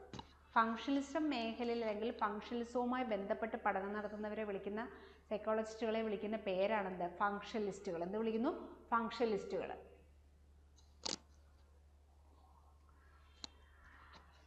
Functionalism develop ചെയ്ത ഒരു സൈക്കോളജിസ്റ്റാണ് ആര്, William James. Functionalism was developed by William James. ഓർത്തോണം, വില്യം ജെയിംസ് ആണ് ഫങ്ഷണലിസം ഡെവലപ്പ് ചെയ്തത്. അദ്ദേഹത്തിനെ ഇൻഫ്ലുവൻസ് ചെയ്ത ഒരു വ്യക്തിയായിരുന്നു ഡാർവിൻ. ചാൾസ് ഡാർവിൻ ആണ് വില്യം ജെയിംസിനെ ഇൻഫ്ലുവൻസ് ചെയ്തത്. അദ്ദേഹം ഡാർവിൻ്റെ എവല്യൂഷണറി തിയറിയെ ബേസ് ചെയ്തിട്ടാണ് ഫങ്ഷണലിസം എന്ന ഒരു ശാഖ, ബ്രാഞ്ച് ഓഫ് സൈക്കോളജിയെ അദ്ദേഹം പഠിച്ചത്. അപ്പം ചിലപ്പോൾ ചോദിക്കും, വില്യം ജെയിംസ് എന്ന ഫങ്ഷണലിസ്റ്റിനെ താഴെ തന്നിരിക്കുന്ന ഏത് സയൻറ്റിസ്റ്റാണ് സ്വാധീനിച്ചത്? അല്ലെങ്കിൽ ചോദിക്കും, താഴെ തന്നിരിക്കുന്നതിൽ ഏത് തിയറിയുമായി ബന്ധമുള്ളതാണ് എന്ത് ഫങ്ഷണലിസം തിയറി എന്ന് ചോദിക്കും. അപ്പം എവല്യൂഷൻ തിയറിയാണ്. വില്യം ജെയിംസിനെ സ്വാധീനിച്ച സയൻറ്റിസ്റ്റ് ആരായിരുന്നു എന്ന് ചോദിച്ചു കഴിഞ്ഞാൽ ആരാണ്? തീർച്ചയായിട്ടും ചാൾസ് ഡാർവിനാണ്. അത് മറന്നു പോകരുത് കേട്ടോ. ഫങ്ഷണലിസവുമായി ബന്ധമുള്ള ഒരു തിയറിയാണ് എന്ത്? Evolutionary theory. He rejected the approach of structuralism. പാടെ സ്ട്രക്ചറലിസത്തിനെ അങ്ങ് റിജക്റ്റ് ചെയ്തു. And established functionalism. അപ്പോൾ വില്യം ജെയിംസ് ആണ് ഫങ്ഷണലിസം ഡെവലപ്പ് ചെയ്യുന്നത്. He rejected completely structuralism. അദ്ദേഹം സ്ട്രക്ചറലിസത്തെ കംപ്ലീറ്റ് ആയിട്ട് റിജക്റ്റ് ചെയ്യുകയും ഫങ്ഷണലിസം രൂപീകരിക്കുകയും ചെയ്തു. പിന്നെന്താണ്? In agreement with W James. William ജെയിംസിനെയാണ് ഡബ്ല്യു ജെയിംസ് എന്ന് പറയുന്നത്. The mind process cannot be analysed in എന്ത് pieces because it is a continuous process.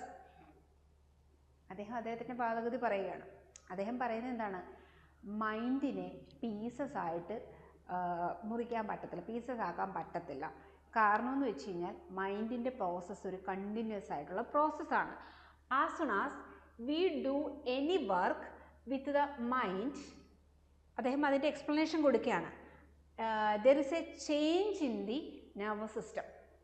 അതായത് നമ്മൾ എന്ത് വർക്കും മൈൻഡുമായി ബന്ധപ്പെട്ട് എന്ത് വർക്ക് ചെയ്യുകയാണെങ്കിലും അവിടെ നെർവസ് സിസ്റ്റത്തിൽ ചേഞ്ച് സംഭവിക്കുന്നു എന്നാണ് പറയുന്നത്. അപ്പോൾ ഫങ്ഷണലിസം നെർവസ് സിസ്റ്റത്തെ കണക്ട് ചെയ്താണ് പറയുന്നത്. സ്ട്രക്ചറലിസം ബോഡിയും മൈൻഡുമായിട്ട് നോ ലിങ്ക് എന്നുള്ള പാതയിലൂടെയാണ് മുന്നോട്ട് പോയത്. ഓർത്തോണം, ബോഡിയും മൈൻഡുമായിട്ട് ഒരു ബന്ധവും ഇല്ല, ഒരു ലിങ്കും ഇല്ല എന്നുള്ള പാതയിലൂടെ മുന്നോട്ട് പോയ സ്കൂൾ ഓഫ് സൈക്കോളജി സ്ട്രക്ചറലിസം. പക്ഷേ ഇവിടെ നെർവസ് സിസ്റ്റവുമായിട്ട് ബന്ധപ്പെടുത്തി മൈൻഡിനെ പറയുന്ന സ്കൂൾ ഓഫ് സൈക്കോളജി എന്ന് ചോദിച്ചു കഴിഞ്ഞാൽ ഏത് പറയും? സ്ട്രക്ചറലിസം. സ്ട്രക്ചറലിസ്റ്റ് ആരായിരുന്നു? വില്യം ജെയിംസ് കേട്ടോ. അതായത് സ്ട്രക്ചറലിസം ഡെവലപ്പ് ചെയ്ത സയൻറ്റിസ്റ്റാണ് വില്യം ജെയിംസ്. വില്യം ജെയിംസിനെ സ്വാധീനിച്ച സയൻറ്റിസ്റ്റ് ആരായിരുന്നു? Charles Darwin. ചാൾസ് ഡാർവിൻ ആരാന്നറിയാലോ? ആരാ? Father of evolutionary theory. Father of evolutionary theory. അപ്പോൾ എവല്യൂഷണറി തിയറിയെ ബേസ് ചെയ്ത് മുന്നോട്ട് പോയ സ്കൂൾ ഓഫ് സൈക്കോളജി എന്ന് ചോദിച്ചാൽ എന്ത് പറയും? ഫങ്ഷണലിസം. സ്ട്രക്ചറലിസത്തെ പാടെ അവഗണിച്ച സ്കൂൾ ഓഫ് സൈക്കോളജി ഏതെന്ന് ചോദിച്ചാൽ എന്ത് പറയും? ഫങ്ഷണലിസം.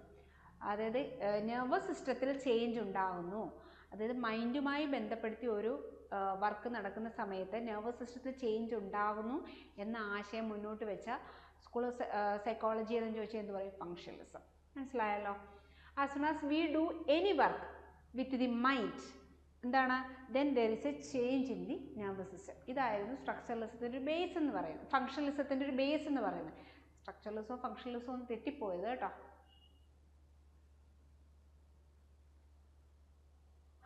അതിനുശേഷം നമ്മൾ ഓർക്കേണ്ട കുറേ സയൻറ്റിസ്റ്റുകളുടെ പേരാണ് പറയുന്നത്. കാരണം അവരുടെയൊക്കെ പേര് ഓർത്താലേ താഴെ തന്നിരിക്കുന്നവരിൽ ഫങ്ഷണലിസ്റ്റുകൾ ഏത് എന്നുള്ളത് നമുക്ക് തിരിച്ചറിയാൻ പറ്റത്തുള്ളൂ. നമ്മൾ ആദ്യം പറഞ്ഞു വില്യം ജെയിംസ്, അതിനുശേഷം പറയുന്നു ജോൺ ഡ്യൂവേ. ജോൺ ഡ്യൂവേന്നോ പറയാം. പിന്നെന്താണ്? Raymond Cattell. പിന്നെന്താണ്? തോണ്ടേക്ക്. പിന്നെന്താണ്? ഏഞ്ചൽ. അപ്പോൾ തോണ്ടേക്ക് ആൻഡ് ഏഞ്ചൽ. ഇപ്പോൾ നോക്കുക, John Dewey, Raymond Cattell, Thorndike and Angell. ആരൊക്കെയാണ്? ജോൺ ഡ്യൂവേ, തോണ്ടേക്ക്, ഏഞ്ചൽ, പിന്നെന്താണ്? Raymond Cattell. ഇവരെല്ലാം ആരാണ്? ഫങ്ഷണലിസ്റ്റുകളാണ് കേട്ടോ. ഫങ്ഷണലിസം പഠനം നടത്തിയ സയൻറ്റിസ്റ്റുകളാണ്. പിന്നെന്താണ്? Significant to the development of functionalism. Function നല്ല ഫങ്ഷണലിസം. അപ്പോൾ ഒന്നുകൂടെ നോക്കുക, ഫങ്ഷണലിസ്റ്റുകൾ താഴെ തന്നിരിക്കുന്ന ഫങ്ഷണലിസ്റ്റുകളല്ലാത്തത് ആര് എന്ന് ചോദിച്ചാൽ ഈ സയൻറ്റിസ്റ്റുകളുടെ പേര് വേണം, അതുകൊണ്ട് മറക്കരുത്. ആദ്യം നമ്മൾ പറഞ്ഞു വില്യം ജെയിംസ്, പിന്നെ ജോൺ ഡ്യൂവി, പിന്നെന്താണ് റെയ്മൺ കാറ്റൽ, പിന്നെന്താണ് തൊണ്ടേക്ക്, പിന്നെന്താണ് ഏഞ്ചൽ. ഇവരെല്ലാം ഓർത്തോണം. അതുപോലെ functionalism identifying behaviour of a person related to mental activity. Functionalism പറയുന്നത് എന്താണ്? ഒരു മനുഷ്യൻ്റെ ബിഹേവിയർ എന്ന് പറയുന്നത് മെൻ്റൽ ആക്ടിവിറ്റിയുമായി ബന്ധപ്പെടുത്തിയാണ് ഫങ്ഷണലിസം പറയുന്നത്. പിന്നെന്താണ്? It is presented with the help of perception, feeling, memory, judgement and will. Functionalism എന്തിനെയൊക്കെയാണ്, അതായത് ഒരു മനുഷ്യൻ്റെ മെൻ്റൽ ആക്ടിവിറ്റി എന്തൊക്കെയായിട്ട് ബന്ധപ്പെടുത്തിയെന്നറിയാമോ? അത് പെർസെപ്ഷൻ, പിന്നെന്താണ് feeling, perception, feeling, memory, judgement and will. ഇതിനെയൊക്കെ ബന്ധപ്പെടുത്തിയിട്ടുള്ള ഒരു മെൻ്റൽ ആക്ടിവിറ്റിയാണ് ഹ്യൂമൻ ബിഹേവിയർ എന്ന് ആശയം മുന്നോട്ട് വെച്ചത് എന്താണ്? ഫങ്ഷണലിസ്റ്റ്. ഇത് പ്രധാനമായിട്ട് ഫങ്ഷണലിസ്റ്റുകളുടെ പേരാണ് പ്രധാനം കേട്ടോ. In functionalism adaptive behaviour are 3 characteristic. ഫങ്ഷണലിസത്തിൽ പറഞ്ഞ 3 ക്യാരക്ടറിസ്റ്റിക്സ് എന്തൊക്കെയാണെന്ന് ചോദിക്കും. എന്തൊക്കെയാ? They are motivating stimulus, sensory stimulus and response. അത് ഇമ്പോർട്ടൻ്റ് ആണ്. ഫങ്ഷണലിസം മുന്നോട്ട് വെച്ച ബിഹേവിയറിൻ്റെ 3 ക്യാരക്ടറിസ്റ്റിക്സ് ഏതൊക്കെയാണ്? ഫങ്ഷണലിസം മുന്നോട്ട് വെച്ച ബിഹേവിയറിൻ്റെ 3 ക്യാരക്ടറിസ്റ്റിക്സ് ഏതൊക്കെയായിരുന്നു? മോട്ടിവേറ്റിംഗ് സ്റ്റിമുലസ് ഉണ്ട്, സെൻസറി സ്റ്റിമുലസ് ഉണ്ട്, റെസ്പോൺസ്. ഫങ്ഷണലിസം മുന്നോട്ട് വെച്ച 3 ക്യാരക്ടറിസ്റ്റിക്, അതായത് ബിഹേവിയറിൻ്റെ അഡാപ്റ്റീവ് ബിഹേവിയർ കേട്ടോ. അഡാപ്റ്റീവ് ബിഹേവിയറിൽ ഫങ്ഷണലിസം മുന്നോട്ട് വെച്ച 3 ക്യാരക്ടേഴ്സ് എന്തെന്ന് ചോദിച്ചാൽ എന്തൊക്കെ പറയും? Motivating stimulus, sensory stimulus and response. Functionalism adapted structuralism's method by adding observation. Introspection method പറഞ്ഞില്ലേ, അതൊരു ഒബ്സർവേഷൻ ആണ്. അതാണത് സ്ട്രക്ചറലിസത്തിൻ്റെ ഭാഗമായിട്ടാണ് പിന്നെ ഒബ്സർവേഷൻ വരുന്നത്. പക്ഷേ സ്ട്രക്ചറലിസത്തിൽ ഇൻട്രോസ്പെക്ഷൻ മെത്തേഡ് എന്ന് പറഞ്ഞു. ഇവിടെ എന്താണ്? ഫങ്ഷണലിസം ഒരു അഡാപ്റ്റ് ചെയ്തെടുത്തതാണ്. സ്ട്രക്ചറലിസത്തിൽ നിന്നും അഡാപ്റ്റ് ചെയ്തെടുത്തത് എന്തെന്ന് ചോദിക്കുക. ഒബ്സർവേഷൻ ആണ് കേട്ടോ. അത് തന്നെയാണ് ഇൻട്രോസ്പെക്ഷൻ മെത്തേഡ് എന്ന് പറയുന്നത്. നമ്മൾ പറഞ്ഞില്ലായിരുന്നു സ്ട്രക്ചറലിസം ഒരു ഫോക്കസ് ചെയ്യുന്ന ഒരു മേഖലയാണ് ഇൻട്രോസ്പെക്ഷൻ എന്ന് പറയുന്നത്. ഒരു മനുഷ്യൻ പിന്നെ അവൻ്റെ ഒരു ബിഹേവിയർ ഇൻട്രോസ്പെക്ഷൻ മെത്തേഡിലൂടെ മാറ്റം വരുന്നു എന്ന് സ്ട്രക്ചറലിസം പറയുന്നുണ്ട്. അതുകൊണ്ട് തന്നെ നമുക്ക് ഇത് ഒന്ന് ശ്രദ്ധിക്കേണ്ട ഒരു സംഗതിയാണ്. ഫങ്ഷണലിസം സ്ട്രക്ചറലിസത്തിൽ നിന്നും താഴെ തന്നിരിക്കുന്നതിൽ എന്താണ് അഡാപ്റ്റ് ചെയ്തത്? എന്തായിരുന്നു അഡാപ്റ്റ് ചെയ്തത്? Observation. It emphasis on adjustment adaptive behaviour of organism. In short, it prefers the imperial method of predict persons behaviour. Introspection മെത്തേഡാണ് സ്ട്രക്ചറലിസത്തിൽ സ്ട്രക്ചറലിസത്തിൽ ഇൻട്രോസ്പെക്ഷൻ മെത്തേഡ് പറഞ്ഞതുപോലെ തന്നെ ഇമ്പീരിയൽ മെത്തേഡാണ് കേട്ടോ. ഇമ്പീരിയൽ മെത്തേഡ് എന്തിലാണ് പറയുന്നത്? സ്ട്രക്ചറലിസത്തിൽ.